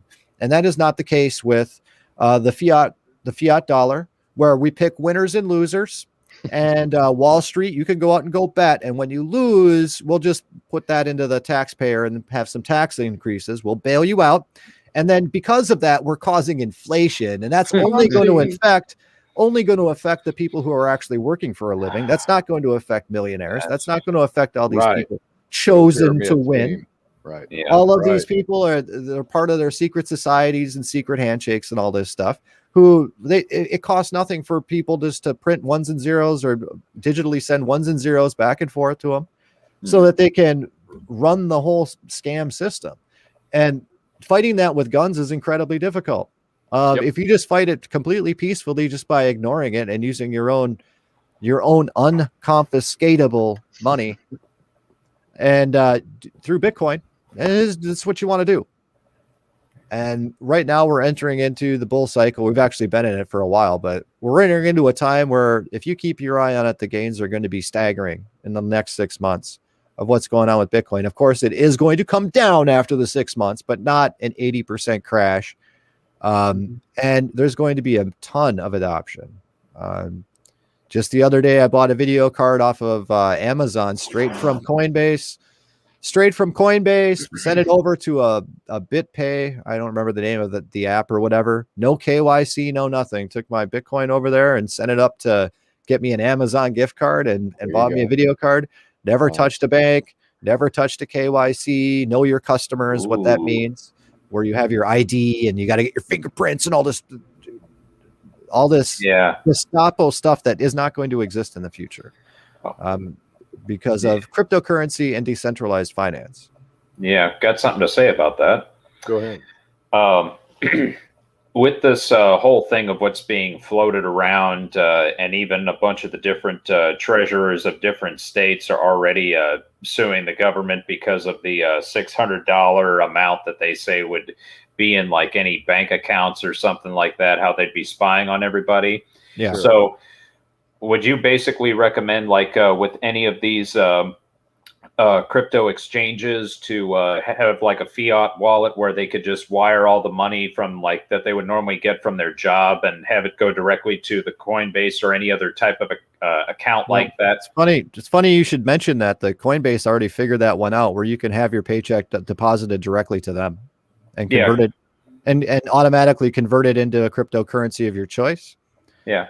And everybody, honestly, I mean, everyone's at their different stages with this stuff. Obviously, I'm a little bit more advanced, but crypto.com does it.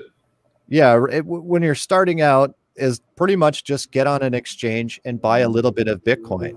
And if you have just even a couple $100 worth of Bitcoin, you're way up on most of the world, right?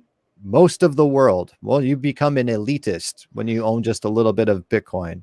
That's the start. And then from there is as much effort as you want to put into it. Now, if you really don't like the state and you're really an anarchist, there's no reason you can't do everything in Bitcoin or everything in the cryptocurrency of your choice. If you go on YouTube, you can search for people who are living off of fiat. If you just type that in there, or off the bank system. Obviously, El Salvador has been doing that for a long time because no one there has a bank account. Apparently, it costs them. This is where they're picking winners and losers. Apparently, it would cost an El Salvadorian $50 a month in order to have a bank account. And apparently, the average El Salvadorian only makes like $100 a month. Yep, that's true. So obviously, the banking is only for the people who have money, and they have access to credit, which of course is the way the system works, where you can only get ahead if you have access to credit. Right. But Bitcoin, it doesn't matter. And by the way, those El Salvadorians, instead of taking out their $30 they got for free, they are putting more in. They are dollar cost averaging into their Chivo wallet because they saw they have twice as much money now, or 30 or 40% more. So that is what's going on there. And all of the businesses, even if they are semi-quasi-fascist government entities, they are still also a business.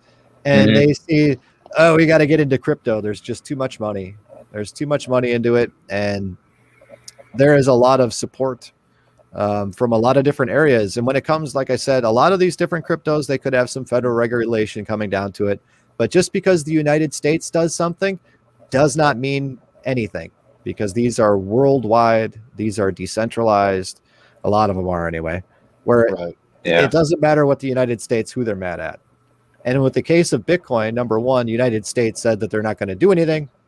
They're not going to do anything, and the reason that they're not is because they would look stupid if they tried. Yep. Because there is no CEO of Bitcoin. There is Right. You can't go to the Bitcoin home head office, corporate office, and say, I think you need to file a report with the SEC. That doesn't happen. It's a completely Give me decentralized your network. encryption code. No. The other one is Yeah, Ethereum. As far as if people are worried about the government shutting stuff down, Bitcoin and Ethereum are both in the clear, and Ethereum is there because that's the one that the government's involved Government. in. Yep. And Absolutely. that's Vitaly Buterin. Well, apparently they wanted to give a 16-year-old millions of dollars to create Ethereum, and that's not a government operation. Okay, Yep. that's what they say. Anyways, Bitcoin and Yeah, Ethereum. Oh, he's just too smart. Bitcoin and Ethereum are okay, and in the case of Bitcoin, it's better than gold, guys. It's the way All that it day is. long. And if it's one of those things that's too spooky and you don't want to get involved in whatever, just have an exchange, because trust me, you in the next year or two, you're going to run into people who refuse to take anything other than a Bitcoin or a cryptocurrency of their choice, and you're going to need to have an exchange account. That's right. Bar none. It's happening. There is going to come a point in time in the next 6 months where you're going to go to Amazon, soon. where if you want to buy something, number one, the prices are going to be 400% or something of what they are now. Like me buying video cards, right? 200%, 250% of what they were, because they're coming from Asia and people want a crypto mine.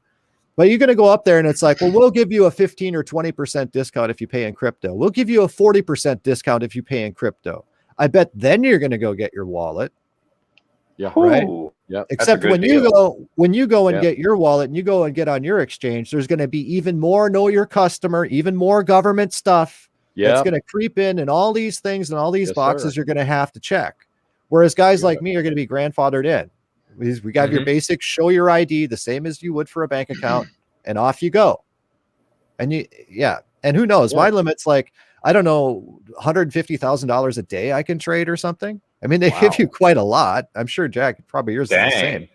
No, actually, mine's. I'm not sure. You know what? Yeah, I bet it's think mine's 150. less. You can only withdraw like 50,000 a day, but you can trade Right. around 150,000. So it's like, I think mine When- is actually trust around me. 100,000. when everybody wants to get paid in Bitcoin, and everybody is owing to crypto, and everybody is starting, the adoption's going to be there. It's going to Turn be the you. tables. We'll let you withdraw $800. There you go. We'll let you withdraw 800. Right.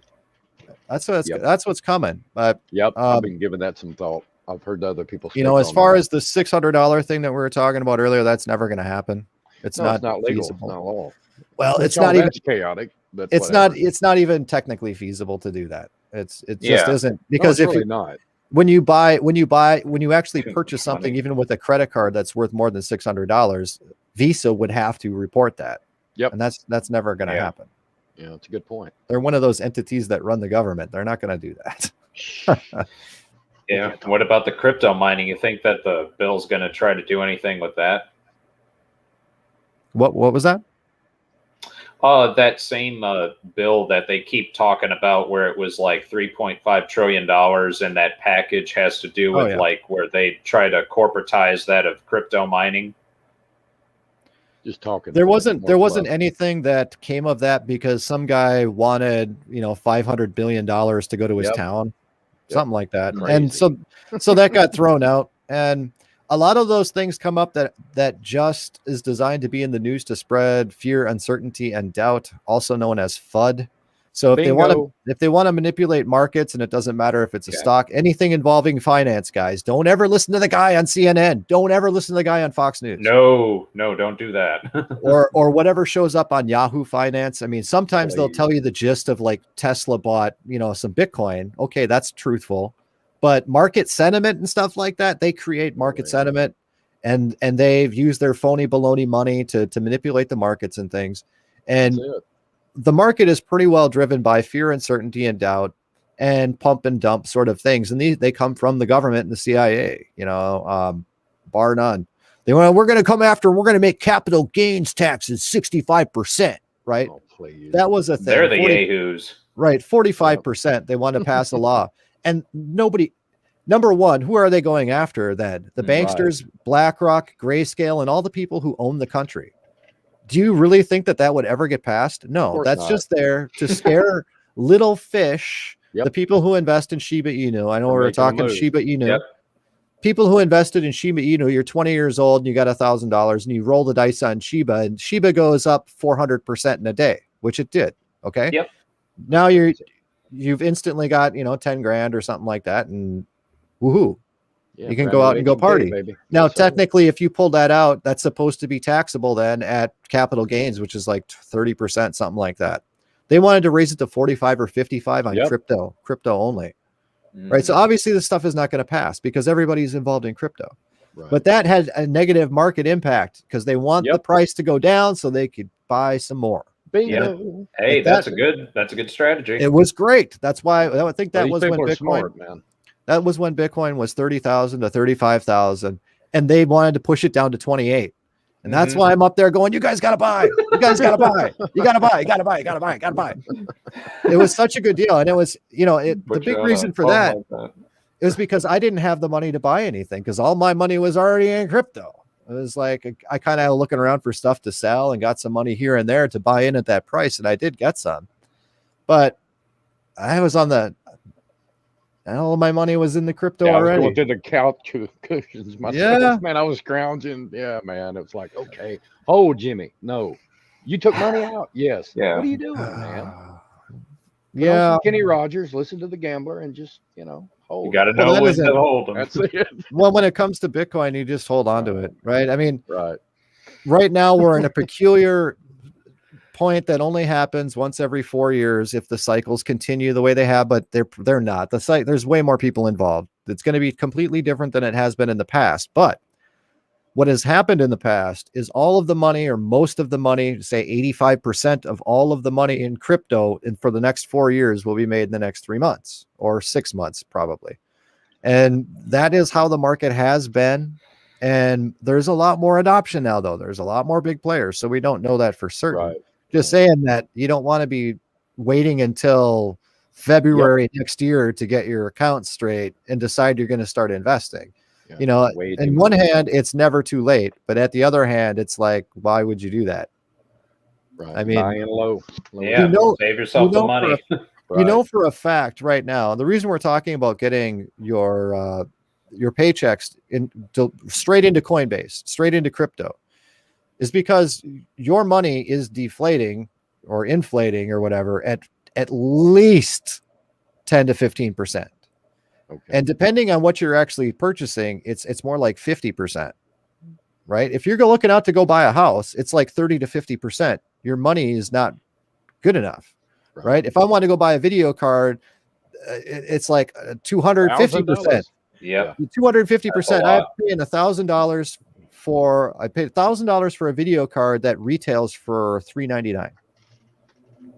So that's 2.2 times what its retail cost is. And there's a variety of different reasons for it or whatever. Just saying, it's all inflation. But what happens is instead of letting the bank mess around with your money and let them basically do fraud with it, which is what they do. Sure. Because they can loan out 100 times or 1,000 times every dollar that you put in there to them. Yes, and once you just sign the allows them to keep contract, going. that's no longer your money; it belongs to the bank. Right. Not your keys, not your crypto. It works that way in got fiat too. So That's what why you I do think about getting out of it. is now that you can do everything you need to do in cryptocurrency, and you can take your crypto and bring it into cash anytime you want. Mhm. Those exchanges never close 7 days a week, unlike the banks. Yeah. Right. Pretty soon there'll be crypto ATMs. It's coming, but not here right yet. Anyways, when you put your money directly into a Coinbase, for instance, you can have it directly deposited into a stable coin, which mirrors the dollar. Whatever the dollar is at, that's how much it's worth. So you get your $1,000 paycheck, you put it into Coinbase, they put it into US dollar coins, which is a Mhm. stable coin, or a US dollar tether, which is Okay. a third party, independent, decentralized deal, right? They will Right. give you interest at 7% just to keep your coins there. That's crazy. So you get Nice. 7% interest. Yep. You use it as a savings account, right? And you say, Oh. and then you say, "Oh, I don't trust, Coinbase, and I don't trust this." Good. Then take those coins off and put them in your private wallet. You got it. Yeah. And then when you need them, you transfer them onto the exchange and you buy something on Amazon with your Tether or Mhm. your Coinbase. There you go. Or you take out cash and have them send the cash to your bank account. Mhm. The whole Right. time you're earning 7% interest. There's no reason not to do it. That And was if an you allure load for up, me. if you load up a debit card, and Jack, you know about this, Coinbase Yep. just released where you can do debit cards. You receive crypto for everything you purchase. Got So one in my wallet. you take your paycheck, you put it, you don't have to put the whole thing, but just you put your paycheck on Coinbase. It earns 7% if you set it up on Tether or US dollar coin or whichever one they have. It's 7%. And then you take a portion of that and load it up on your debit Mhm. card or however it works. That's It's right. something like 5% or Right. 10% of everything that you spend. You can get your payout in crypto of whatever you want. So you spend $500 on something, they're going to give you what, $5 or something in crypto, 5 or $10 in crypto. They're paying you to use it because they want people to adopt it, right? And right now the deals are good. In a year when everybody is using it because the dollar is completely worthless, there probably won't be such good deals. But it's a pretty awesome deal. Yeah. We lose Jack again. I don't know if he commented on something and then it's like I just didn't see him on there. I was like, where'd he go? But He dropped out. He'll probably be back.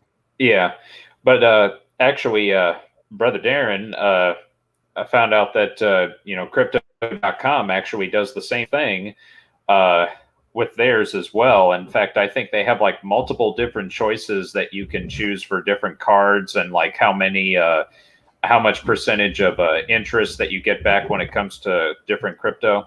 Yeah. Yeah, and I'm gonna say it.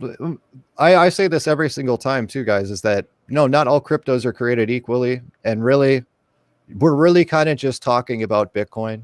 We're talking, for the most part, this is not meant to be a speculation or anything. When you're talking about being kind of away from the banking system and out of the fraud and out of the fiat system, we're talking Bitcoin, right? This is where the big business is. This is where all the investment is. There really isn't a whole lot of speculation going on here as far as whether or not Bitcoin is going to retain its value. It has to go up just due to the laws of supply and demand. Okay. And Right. it's going to go up regardless because the dollar is losing value against it. So Okay. that is what's going on with that. And of course, there is a lot of money to be made in the crypto market if you want to play it, but you really got to know your stuff. And we're not talking about that. We're talking about this is how to preserve your wealth. This is bar Amen. none. Right there with your next to your bullets and your chickens is your Bitcoin wallet. Right? Hobo chicken. Where you have it on, you have your keys on cold storage and you have your 401k that used to be losing money up there in some rigged stock exchange. You got Now that you're right. actually earning real wealth that you can pass down to your children and your children's children. And, by even having a small amount of Bitcoin, you're going to be very set up in the future. Mm-hmm. 5 years from now, there probably ain't going to be anything left on the exchanges. Yeah, I agree with that. Right now, it kind of looks like there's almost nothing, but obviously people are still doing business and the price is too low yet. But when the price of Bitcoin is like 500,000, how are you ever going to get any? Mm-hmm. People are going to be, I'd have to sell my H&Ks. people are going to be fighting over a Satoshi, which is Yep. 1/100 millionth of a Bitcoin, and Yeah. we're talking, obviously, to purchase Bitcoin, you don't have to buy a whole Bitcoin, guys. You can buy $10 worth. Yeah. It's called a Satoshi. Bitcoin is divisible by 100 million. Yep. All crypto works like this. That's how the exchange works. And Yeah, it took me a couple of weeks to, get that impression into my mind, man. It was just like, wait a minute, this is foreign. It's just Watchman- interesting. Watchman's Mantle is very appreciative of our content so far. Thank you, Watchman, for hanging out with us. He makes the comment that crypto being the precursor to the mark of the beast. We've covered that. Type We've money. heard that a lot. I used Yeah. to think the same. He says use it for the glory of God if you're involved. Right. It's a tool. Yeah, of Right, course. right. And There you and go. so Watchman's Mantle gets it, whereas some Yes, he other people does. don't get it. Oh They yeah, think, oh man, crypto bad. It's Mark of the Beast, and it's yes, Yeah. it has the Mark of the Beast will be some sort of a blockchain. It will be cryptocurrency. It will be Digital. medical records. It's going to be an Maybe- application. Right. It's going to be your identification. It's going to be all of these things, and it is going to exist on the blockchain because that is the technology that allows computers to keep all this stuff and keep it straight. Mhm. But it's just a tool. Yeah. That's it. Period. And now, Absolutely. when you look at how these things are created and what they're created for, the government is creating what's called a central bank digital currency, which is just fraud money. Yep. Right. That's all it is. And except this fraud money will tax you the second that somebody pays you something, they're taking taxes right away. If they don't like something you said on Facebook, they turn your wallet off. If they want you, they turn your wallet off if they want you to get a jab, and you won't get a jab. That's the technology. On the other hand, you have Bitcoin, where nobody can take that stuff from you. Nobody. And that's going to be used forever when it comes to like black market. You got Bitcoin is never China's going credit anywhere. system. Yep. There are so many Bitcoin mining nodes out there, tens of thousands of mining of nodes, and then tens of thousands, millions. I would even say of miners. There's got to be millions of miners because guys like me are mining with just Absolutely. if you have a graphics card with like 6 gigabytes of memory on it, you can go on a nice hash or quick hash miner or something like that, and you can mine cryptocurrency and make yourself, $15-25 a month. Right. And that is the decentralization of a lot of these cryptocurrencies. There is no way you can shut that down. Right. And you take the technology where Bitcoin comes out of the 2008, where we bailed out the banksters and got the shaft for it. You got right. it every time. Bitcoin comes out in 2009 as the freedom money. Okay. Yay. And it is held up from attack after attack after attack after Yes, it attack is. to the point now where China recently banned it, and of course the adoption is still the same in China, if it not went up. India have talked about banning it and banned parts of it. The adoption went through the roof. I think it is banned in Nigeria, and that's basically their national currency now is Bitcoin, because their money is so worthless. Everyone just uses Bitcoin. So even though it's technically banned or they have some sort of a deal with it, everybody uses it, like 80% of the people. It's the Bitcoin is freedom. It's sovereignty. It's freedom. Right. It is controlling. It's actually giving you, what do you call it? Some direction over your life, and actually have the ability to do something that's not, with the Federal Reserve dangling the carrot or deciding how much you're going to make. Right. Yeah. Sure. Right. And that's what we got on that. Independence. And sovereignty over your own being. Right. And the way God intended. Amen. You buy yourself some Bitcoin today, in a couple of years, it ain't going to matter what America says, because you could easily hop on your private plane and go somewhere else. Talking about America 2.0, right? Right. Yeah. And that's not to say that Bitcoin couldn't go down from $60,000. I'm actually fairly certain that it will, because there's a lot of black swans and gray swans going on right now, where you have the quote unquote elite and the warring parties who are trying to hedge. As the world crumbles, people are vying to be the people standing at the end. Sure. Who are running stuff. And it ain't going to be the Rockefeller banksters, because they're not into Bitcoin. Right. Okay. That's all there is to it. It'd probably be the Winklevoss twins or somebody. It'll probably be Max Kaiser. It'll probably be hegemon of Earth, Max Kaiser. Oh yeah. You remember seeing that stuff from Max Kaiser whenever he was like grabbing a hold of that one JP Morgan executive, going like, do you know how many people Jamie Dimon has heard and all this? Max Kaiser it's called the Orange Pill podcast is on YouTube. Definitely check that out. I mean, Max Kaiser is not a Christian. He kind of knows God exists, but you're going to learn all about finance and the way things have gone. He has called it every single year. He worked as a stockbroker. He knows how all this stuff works. And since 2009, he's been the number one proponent for Bitcoin and why it's needed. And I watched this guy in 2010. Okay. And I really liked Max Kaiser when I saw him on Alex Jones' show. And I listened to him, and I remember hearing about Bitcoin from him and thinking, oh, that's pretty neat. And then also dismissing it as being something that's just, well, internet money, whatever. Right. Right. You know, and so they turn the computer off. You don't have any money anymore, right? You get all of these things that everybody goes through. And here it is. Now it's like, if I would have even bought just a handful of Bitcoin back in 2010, I'd already be on the Caymans. You'd never see me on YouTube. Yeah. Right. I'd already be gone. You can live stream from a boat.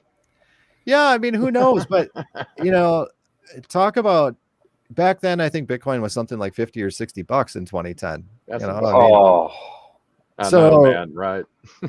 Now, granted, it's not an easy road to go through, because you have to look at a 2010. It's only 50, 60 bucks. It's brand new, and nobody knows what's going to happen with it. It's all pure speculations. $50 was worth a lot more back then too. Sure. And you had a big run up in 2013 where it went up to a couple of grand, and then it crashed down to being almost nothing. Right. And then it was at 4 years of almost nothing. And then all of a sudden it goes up in 2018 to $20,000. And then it crashes 85%. Okay. Yep. The point being is, even after that 85% crash, though, it was still above where it was when you went into the parabolic jump. Yeah. It went from like $2,000 to $20,000. And when it came back down, it was at like 35 or 38 or something. So it still doubled. Yep. It's just a matter of capturing the profits on the way down was the name of the game. But at the end of the day, if you didn't even know that 2 months or 3 months happened in 2017, you just go, oh, Bitcoin doubled, and you'd be happy. Right. People look at the gains that they missed out on and stuff, and it's like, yeah, but you're still up. Perspective. Right. You're still up. I mean, the fact that you're getting in before it even hits 100K, you're doing good. Right. There's not enough Bitcoin for every millionaire to even have a Bitcoin. Really? I mean, no. There's only 14 million total Bitcoin out there, and that's out of a pool of 18 million total. But realistically, there's only 14 million that people can own, and a lot of that hasn't been mined yet, and like a million of it probably hasn't been mined yet. Yeah, there isn't enough. The rest is all bought up. The exchanges, everything is off the exchange. So there's only like a couple thousand Bitcoin that's out there on the exchange. So that's really interesting. Again, the miners are always mining more, but they've been holding on to it. So the exchanges don't have any. So if the miners decide just not to sell, then Bitcoin could go up to 400,000 or 500,000 real quick. Sure. Yeah. Demand. Yeah. So it'll be interesting to see what happens. It'll be interesting. But mark my words, you can already buy everything on Amazon with Bitcoin. It's just not officially. You have to go through one extra step, but you can. You made a purchase yesterday on eBay. Yeah, you did. Ooh, really? Yeah. SOCOM stuff. Yeah. Found a lot from this guy real cheap, and I was like, let me try this. So it was quick, simple, done. I was like, okay, cool. I'd like to know about that, because I use eBay more than Amazon. Go ahead. I'll pull up the thing and let me switch over here. It depends on the vendor, the particular store. Okay. I don't know what you have in favorites, or if you use a particular market. BitPay. The name of the game is BitPay. There's no KYC, no nothing, unless you want to. I think they have some options where you can purchase directly through stores without doing gift cards and stuff. But BitPay, you go there and you can buy gift cards to a zillion different places. And you can do it in Bitcoin Cash, Ethereum, XRP, Dogecoin, Litecoin, and of course, Bitcoin. And they've got Home Depot, Amazon, Uber's Eats, Domino's, Barnes and Noble, AutoZone. Yeah. And you just buy it with using your crypto. That's cool. Walmart, Subway, and they've got stuff figured out. They've got probably 1,000 different places, because when you go in there, they have all the different categories, and there's 15 different categories, and you click on them and there's at least, a dozen things in each little category. Wow. Basically anywhere you'd want to eat. Geez, I got a few hundred in there. But yeah, it's called BitPay. Okay. And that's what I used. It works slick. I think they have one of those type of things even up at at the gas station that's like not too far from where I'm at. A lot of these gas stations I noticed are having a lot of different exchange, almost like exchange ATMs up there. Yeah. We have them Yeah, here. depending on where you're at. Like, I'm sure that they're all over in Texas and they're all over in Florida. Florida's got its own cryptocurrency. Yep. Nice. Or anybody out there who doesn't know, I know the news ain't going to cover it, but Florida's got their own cryptocurrency that it's kind of like a goofy Facebook game almost, in that you mine it without actually mining anything. It's more like your attention, Mhm. kind of like a basic Wow. attention. Yeah. But Oh, the citizens of Florida, if you live there, you can mine this stuff and then redeem it, and the money from it goes to taxes, of course, and then you can redeem it for other stuff. And it's kind of neat. It's their own little thing, and that's what's going on there. Of course, Texas is probably the biggest Bitcoin miner in the United States right now. United States is now number 1 in crypto mining because 75% of the mining left from China. So we're the last ones left standing. So that's a good thing. And I'm gonna do USA my all the best. way. Yes, sir. And Max, whatever I'm going to do about this Helium project, up and running possibly next week. We'll see. You think so? Yeah. You think so? Yeah. Well, it takes see. like 3 or 4 months to get the miner.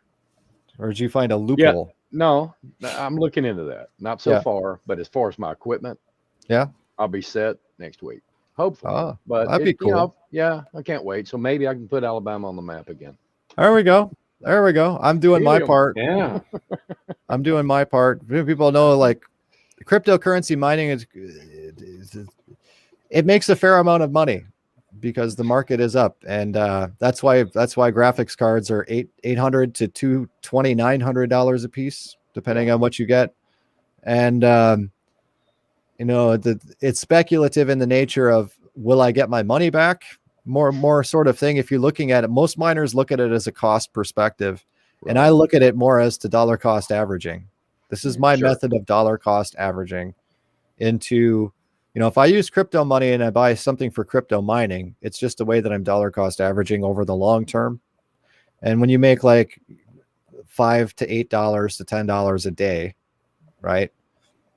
It's ongoing. So you'll pay back your stuff, your dollar cost averaging into whatever you feel like dollar cost averaging into. And you don't really need to worry about it when something comes up that you need to spend your fiat on and you're not putting it into the markets. Right. This stuff there's no KYC involved in my video card. I know that. Right. Well, that's good. I hear you. Yeah, definitely no Chinese government spy on there. And there's nothing at this point in time. I mean, the know your customers aspect is something that, it's just the same as getting a bank account, and just look at it like that. And if there's a point you want to be less noticeable and trackable on the internet and stuff, you'll at least know how to use crypto, and you'll at least know that there's other options out there available in Coinbase, winky, CoinGecko, and some other ones up there. And crypto.com. Hey, you can let them know about exactly as much as you want them to know about it. And don't think that Bitcoin is sort of anonymous unless they really want to find out. The CIA, of course, can find out who you are. Sure. And that's just because the technology is open to allow people to see that people are good for transactions. Right. It's a good thing that Bitcoin is open, because how much money that Coinbase has, and when they move money around, and how much money all of these people, you're going to do a business deal. They go, how do I know you're good for the money? And they go, well, here's my crypto. Here's my my receiving address, right? Sure. And so that they're good for what they're doing, and everything's on the up and up. But all you are on the internet to other people is just that address, right? You wouldn't know it was actually attached to somebody unless you did a KYC or something like that. And that's how it is. But don't worry about that so much. It's pretty easy to spoof all that. Yes, it is. The wallets, for instance, now, software wallets, you can just take your Bitcoin off of Coinbase and put it in your wallet and just swap it to Monero in your wallet. And I guess I had a boating accident. Dope. Uh-oh. Or whatever, because when you do these, when you do these, like on an exchange, say I want to sell my Bitcoin and buy Solana, which is something that I do pretty often. The exchange knows, okay, he sold his Bitcoin and then he bought this Solana. And then I take the Solana off the exchange. They don't know what I did with the Solana. But if I took the Bitcoin off, they can track the Bitcoin.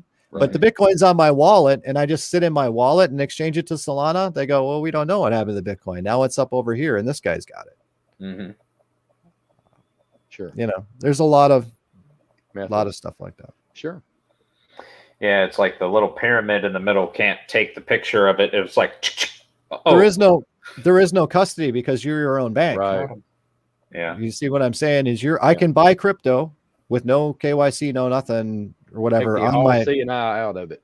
with my wallet. I can buy crypto. And a lot of times you're going to have to use a credit card, which is, I think is funny. It's like, really, you're going to let me rack my credit card limit up with Bitcoin? So you're going to pay me to get rich. Yeah, that's irony. That's irony. You're going to pay me to get Wow. rich and put them, they're paying me to get rich and put them out of business at the same time. It's like wonderful. You can't make Sweet. this stuff up. Yeah. I mean, who would have thought that would ever happen? Well, this is what Wall Street's been doing forever, right? Yeah. Manipulating the markets, pumping and You got it. dumping. That's what's going on too. I forget if it was Darren or Josh who were talking about Shiba Inu. You can see these cycles as we look through these different coins and what's going on in the market right now. Bitcoin's doing its thing because there's an ETF. I think the price will come down a little bit because of what the ETF exchange transfer fund system allows them to do is basically trade fake Bitcoin. It's not real Bitcoin, but allows them to speculate and do 1000x leverage and all of these stupid things, just like they do with silver and gold. Right. And I see that as a negative for Bitcoin, but at the end of the day, Bitcoin's going to survive. They just have something they can play their games with. Bitcoin's going to be fine and be around forever. But you have a lot of these other ones that are very popular, and some of them will pump from time to time, but not all of them. It's pretty rare that you have these ones that one out of nowhere is going to do 30,000, go up 30,000 points like Shiba. And it seems like they're pumping some ones to try and get people's money spread out amongst the market and kind of sort of away from Bitcoin a little bit, maybe. And that's what I think the deal is, because Shiba Inu has not done anything and nobody has pumped that. So yeah, what you see in the market a lot is something will take off out of nowhere. And that is because somebody wants to make a bet that Shiba is going to go up, right? So they put in a few $1 million, which to Shiba is going to make it skyrocket. And then on the other side, they're also betting that it's going to fall. And then they yoink their money out and then it falls and they kind of make triple money out of nowhere. I guess we'll see what Elon has to say about it, right? Elon can't affect the markets anymore. I'm sure he's kind of upset because he talked about Doge. Doge is doing nothing. Yep. And Yeah, these are the Dogecoin, the Shiba Inu guys are meme coins. They're not something that's you're investing in. Okay. These are things that are gambling speculation. You don't want to sit in Shibu or Dogecoin more than 3 weeks. If you're in it longer than 3 weeks, you're doing it wrong. Yep. Because Yeah, I found that it'll out the hard way. it'll pump like 2 or 3 times in a year. And the rest of that time, it's doing nothing but losing money. They're memes. They're not used for anything. They're just there to pump and dump. It's interesting. Yeah, your holders are your Bitcoin, Ethereum, Solana, maybe Polkadot, maybe. But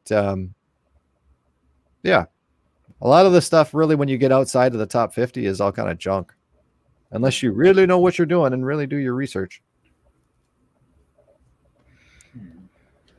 What about? I noticed that there hasn't been like much even changing with Library or Odyssey recently, even with their form of exchange. Are they still going through that stuff with the SEC right now? They'll be going through that for the next 5 years. Yep, sure will. Because they can't afford to pay any sort of fine from the SEC, and the SEC is only suing them to put them out of play, to put them out of the picture, Bottom line. because they're a 100% decentralized platform that allows people to communicate Mhm. in a very efficient, high quality format, just as high quality as YouTube.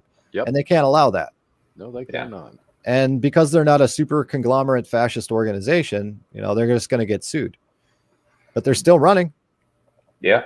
So, I mean, Odyssey is running, right? Because they're not, Odyssey is not decentralized, but Library is. Of course, No, they're never going to actually go starting anywhere. to censor.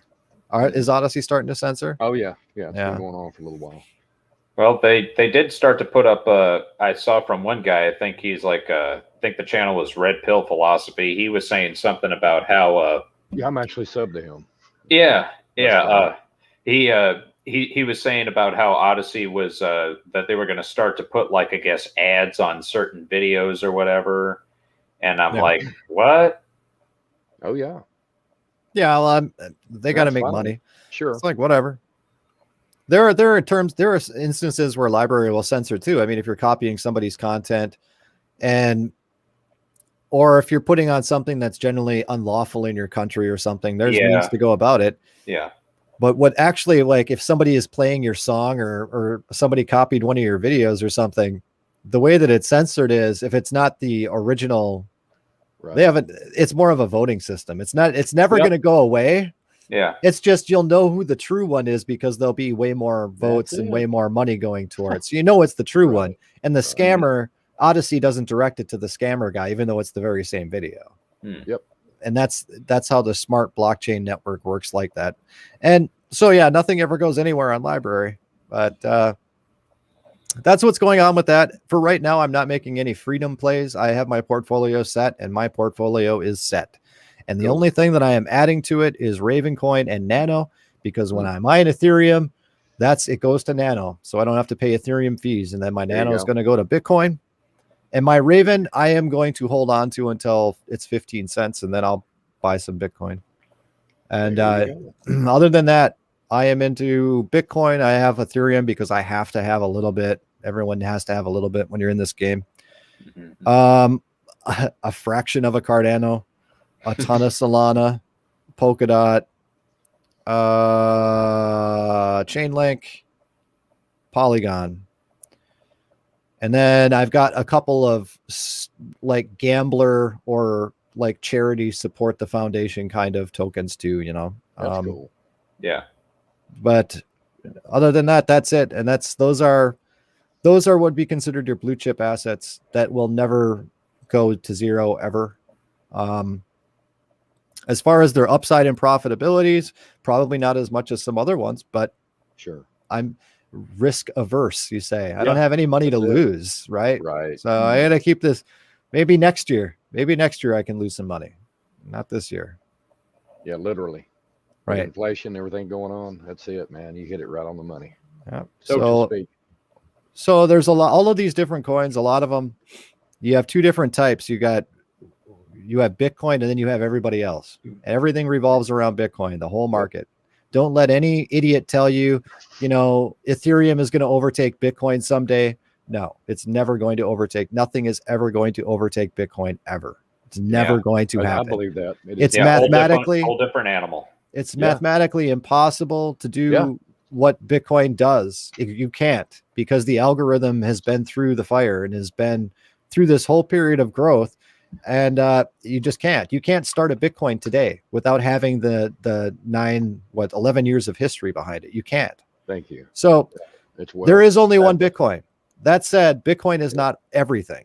Bitcoin is a store of value, and you can use it as a medium of exchange, and you can, use it as that.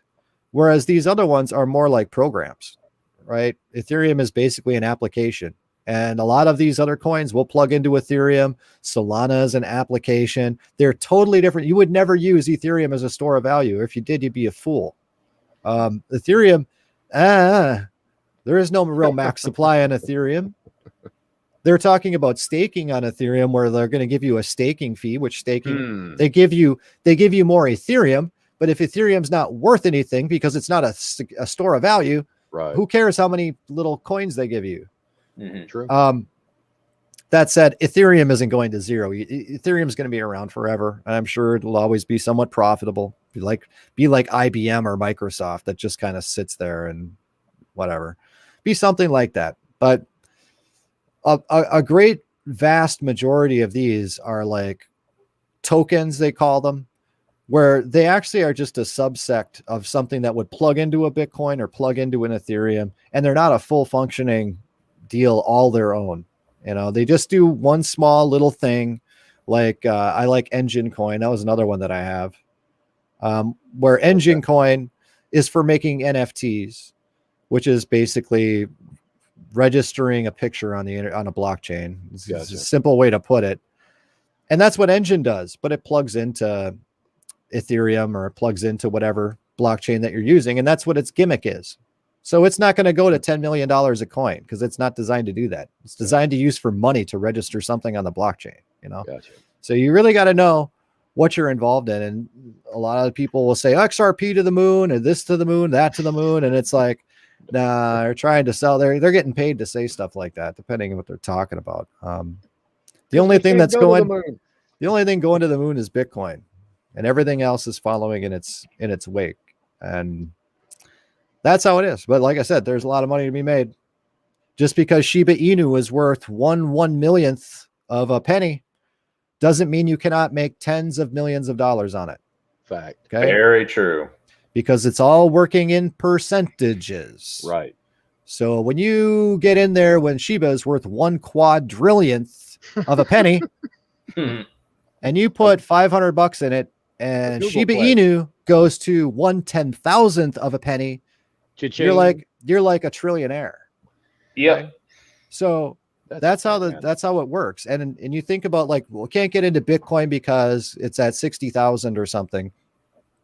And what kind of an upside is there? And it's like, well, if you put $100 into Bitcoin at 60,000 and it goes up to 66,000, you're still making 10%, right? Exactly. You're still making 10%. Right. It doesn't matter. Right.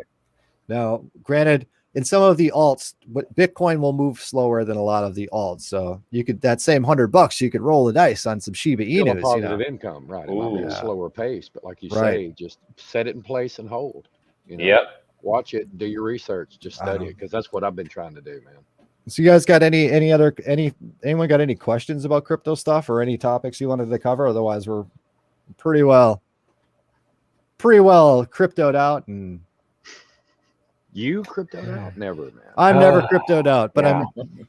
my throat's starting to get Conversation. dry, and we've been going Oh, for a couple please. hours. So I Yeah. have. I missed out, man. Let's keep going. everybody over to Jack's channel. Yeah. What you got, Eli? Well, let's see.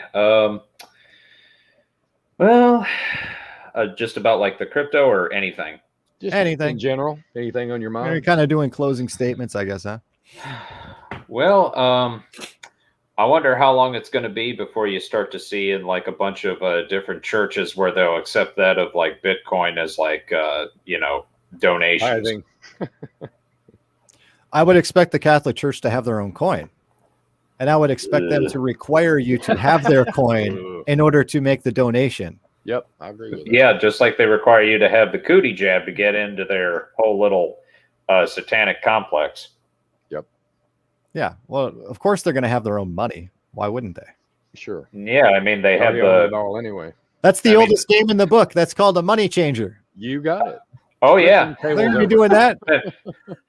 yeah. Funny thing you mentioned that is that whenever I was watching, it was a clip whenever this fake pastor was interviewing Gary Busey, and Gary Busey actually had some sense, and whenever he was saying that, the pastor was saying that, oh, well, see, if you want to be a good Christian, then you take your money and then just give it to people like me. And then Gary Busey's like, come again. And he goes, Jesus wasn't about like, just like giving money away to people and all that stuff or giving it away to people. And he goes, in fact, he's the one who chased the money changers out of the temple. Yeah. Yeah, exactly.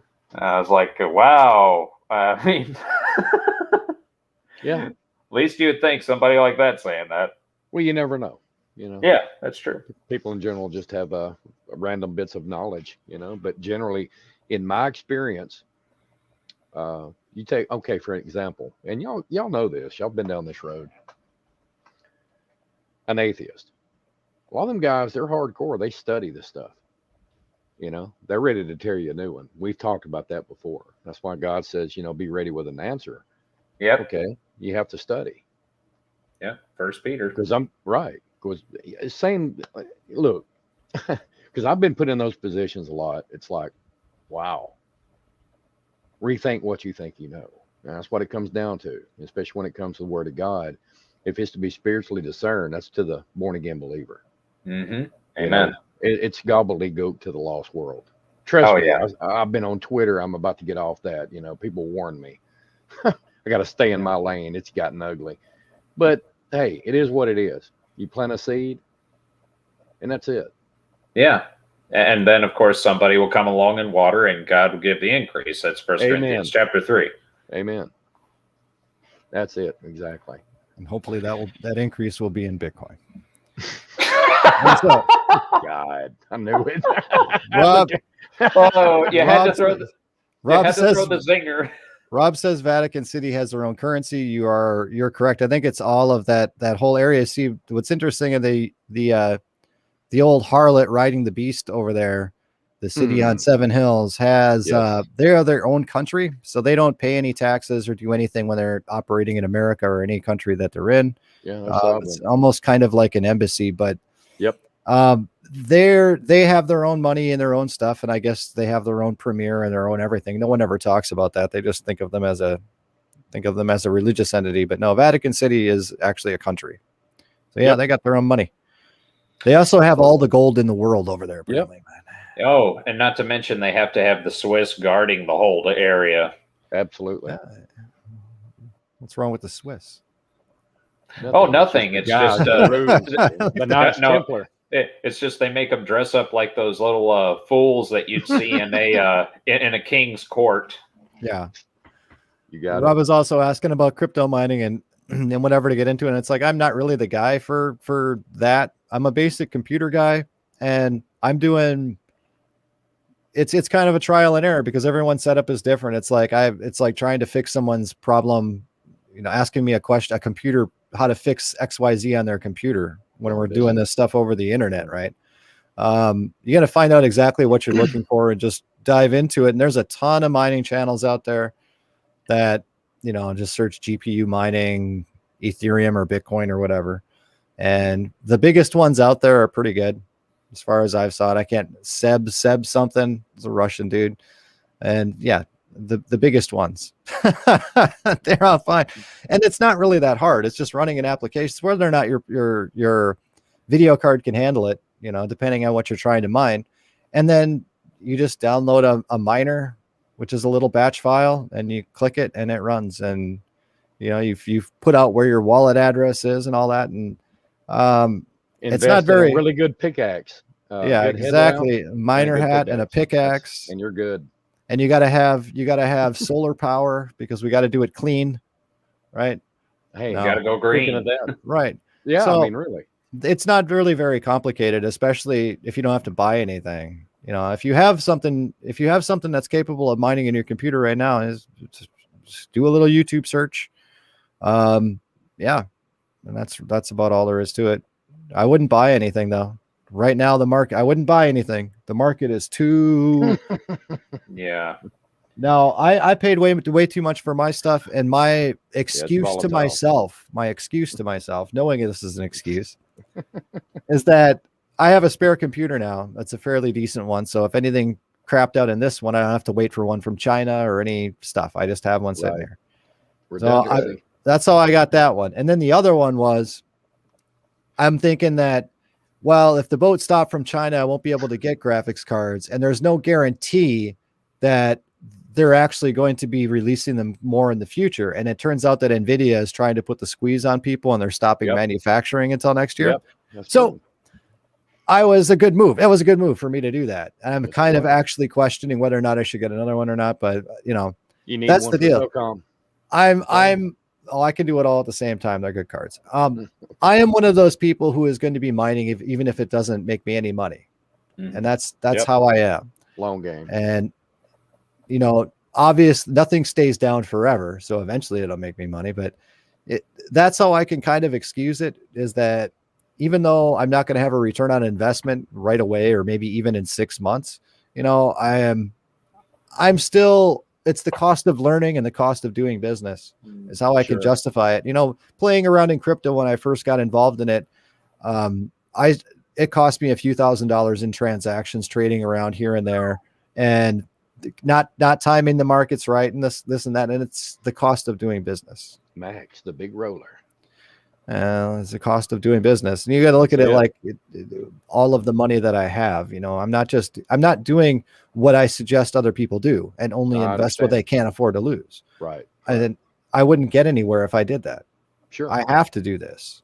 It's just it's how to make ends meet, right? You But got it. because of that, I've studied it way more than a lot of people probably listening combined. Yeah, That's 'cause so. you literally have years into this now. Yeah, a couple of years. I mean, not invested, but researching it for a couple of Right. years. Yeah, invested heavily right around the new year. Okay.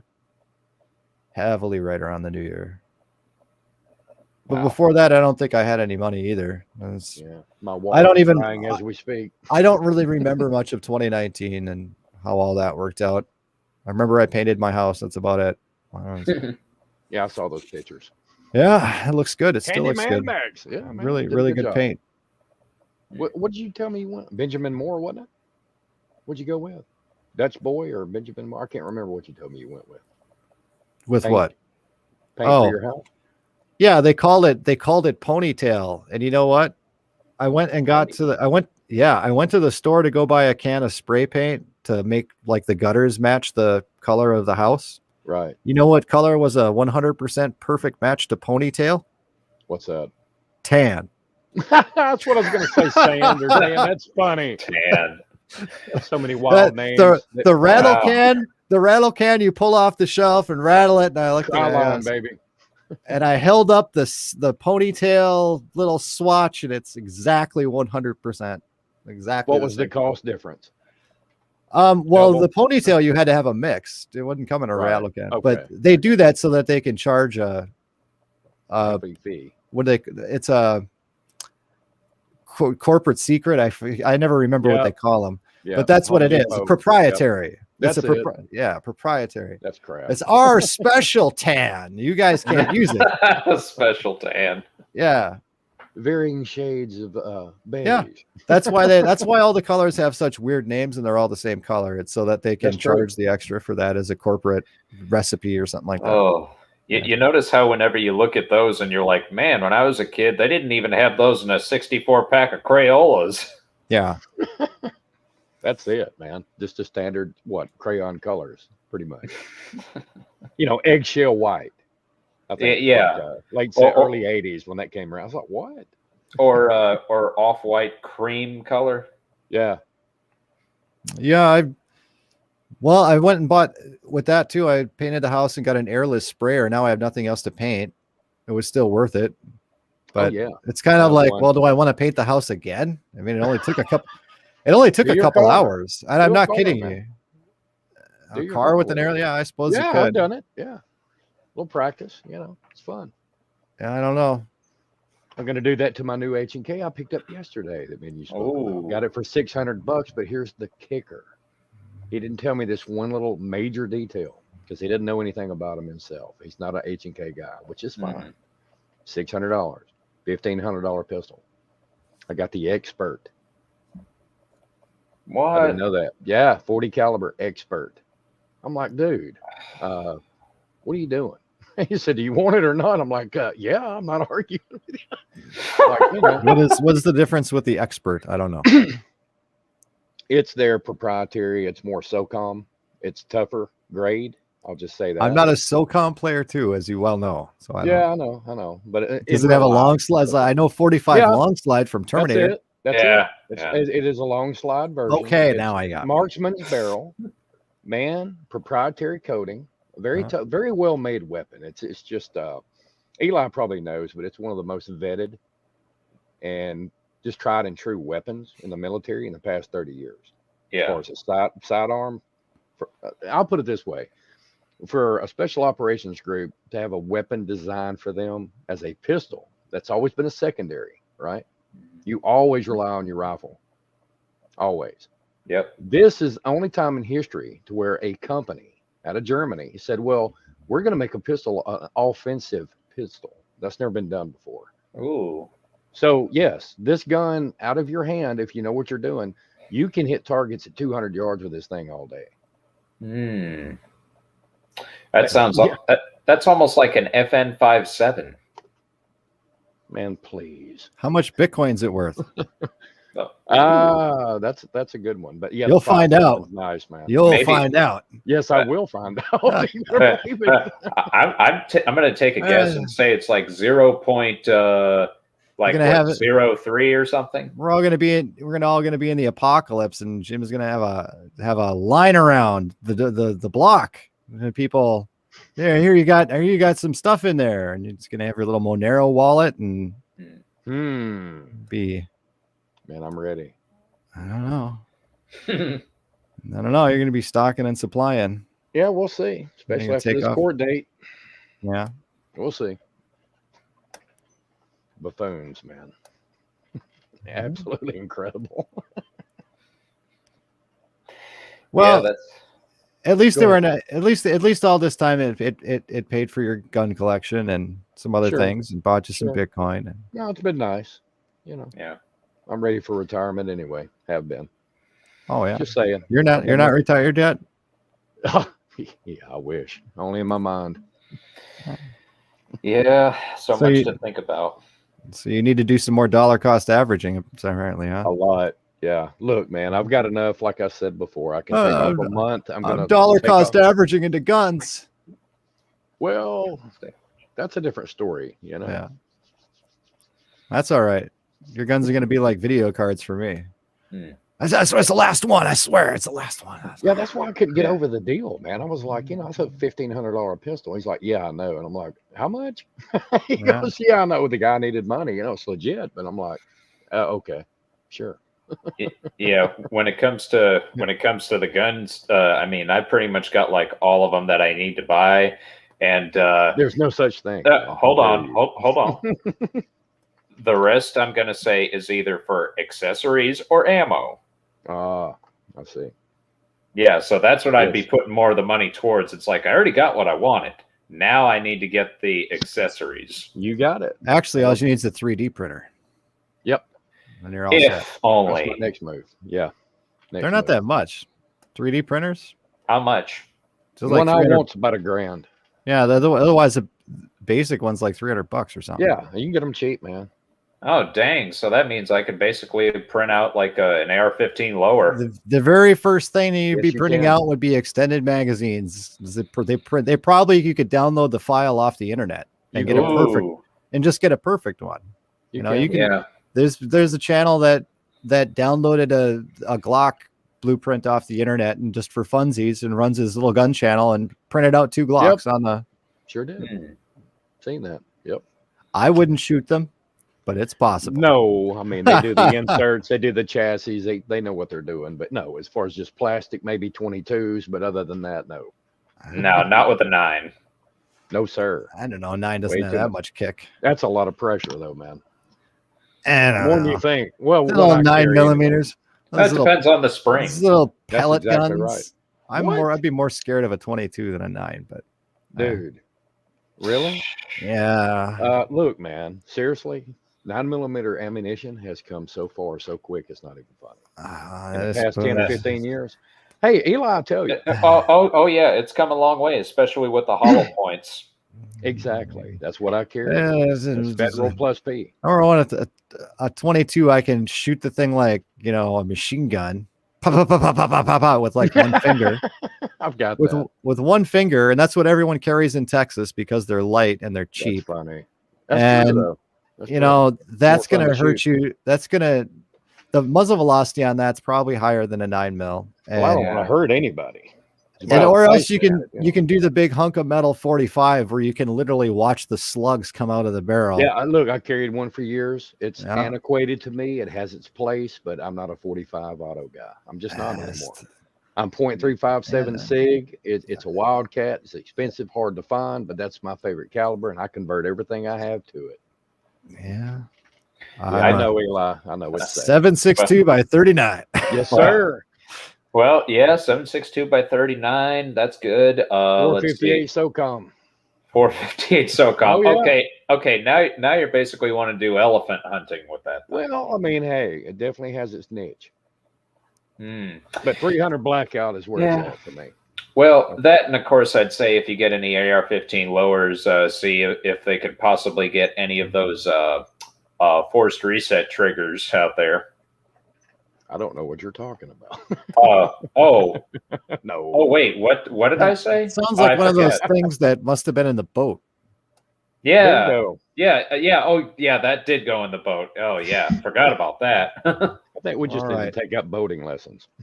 All right. So I guess we got it in closing here. We're buy yourself some Bitcoin and some guns and some chickens. And not those not chickens. financial or survival or anything advice. It's just our opinion. Something like that. That's all. Something like that. If you got a free $20 or $100 or whatever bucks, Renee could use it. Mhm. So that's what's going on there. Let's say what else we got. Cooties is still out there. James Only is in still certain countries. working his way to heaven, and you am. still can't fly anywhere in Southwest because everyone quit. And so Amen. that's what we have there. As far as cryptocurrency goes, everybody should have an account on an exchange, regardless of whether or not you intend to purchase anything or not. Because you never know. You might have some relative somewhere who really needs money or something like that. And that's, 24/7, no fees, no nothing. You Instant transfer. can go from here all the way around the world. And yeah, depending on what you use, it's instant, but Sure. within I'll 10 see- minutes. I'll see you in the Caymans, man. I'll see you in Yeah. the Caymans. Yeah. And it gives you a lot more freedom, and, it's worthwhile to do. Yeah. And Bitcoin's where do you we'll end on that. Where do you see Bitcoin ending by December 31st? I'm with you. 80 grand. 80 75, grand. 80 grand. Yeah, I was thinking 80 grand myself. All right. So we're all on everyone's got the Max Bauer idea. 80 grand. You're not going 220 moon like Max Kaiser. No, Do you I think- wouldn't so- go that far. Really? There's a difference. The I don't believe the cycle is ending for this bull run cycle is ending in the December 31st. I think it will go a couple of months into next year. So what about this entire cycle that'll go for the next 5-6 months? What do you think Bitcoin at its peak, not when it ends? 120. 120? What do you think, Eli? 115, maybe 110. Yeah, it could be around that. I'm not exactly sure on which ones it would be, but except for the most part, I was just thinking, like, if anything, like a certain rate might be like 80 towards like a little bit towards the end of the cycle, because with everybody shopping and all that stuff and different places starting to accept it now. Yeah. So yeah, I think it'd probably be around like 80 100. there, but then it would be like up in the hundreds maybe. Okay. I'm gonna go way out. I'm gonna Here we say go. the end of the cycle, and then it's really gonna crash, right? It'll probably crash 50%, but I'm gonna say it's gonna push 200,000. Yeah. And then it's gonna come back to 90,000. If it does, what I I'm would pulling say. all mine out. It's gonna the higher that it goes, the quicker it's gonna go. That's gonna have a stronger pullback. But Here's for hoping. it's not going to maintain through the tax season. Just say it, man. Everybody- Just say it, right? When everyone makes these massive profits, like we did this year at the beginning of the year, it went to 65,000. Everyone's got to pay taxes on all of that stuff. Yep. So by the time you get around to tax day, it's gonna come down. Oh yeah. You know it. But I could see a parabolic move up to where it would gain like 30,000 in a day or something. I think I could see that. And Okay. Max Kaiser has been right. He picks 220,000, although he said by the end of the year. Well, we'll see. Okay. He says by the end of the year, 220,000. I think it's going to be around 200 by the end of the cycle, which is another couple of months after that. And yeah, so that's Well, where we're at. At any rate, it's up. Where's Yeah. Bitcoin going at the end of the cycle? Up, Up. Up, up. Hold, up baby, and away. That's All right. it. All right, guys. Well, everyone take care. Everyone take care out in YouTube land, and you guys go, polish your guns or whatever you're doing. And I'm doing that right now. That's fine. all right. Hey, you're way ahead of me. Okay. All right, man. So y'all take it easy. Take care. God bless. And we'll see you next time. Yep. God See bless you you. guys. All right. Yes. God bless.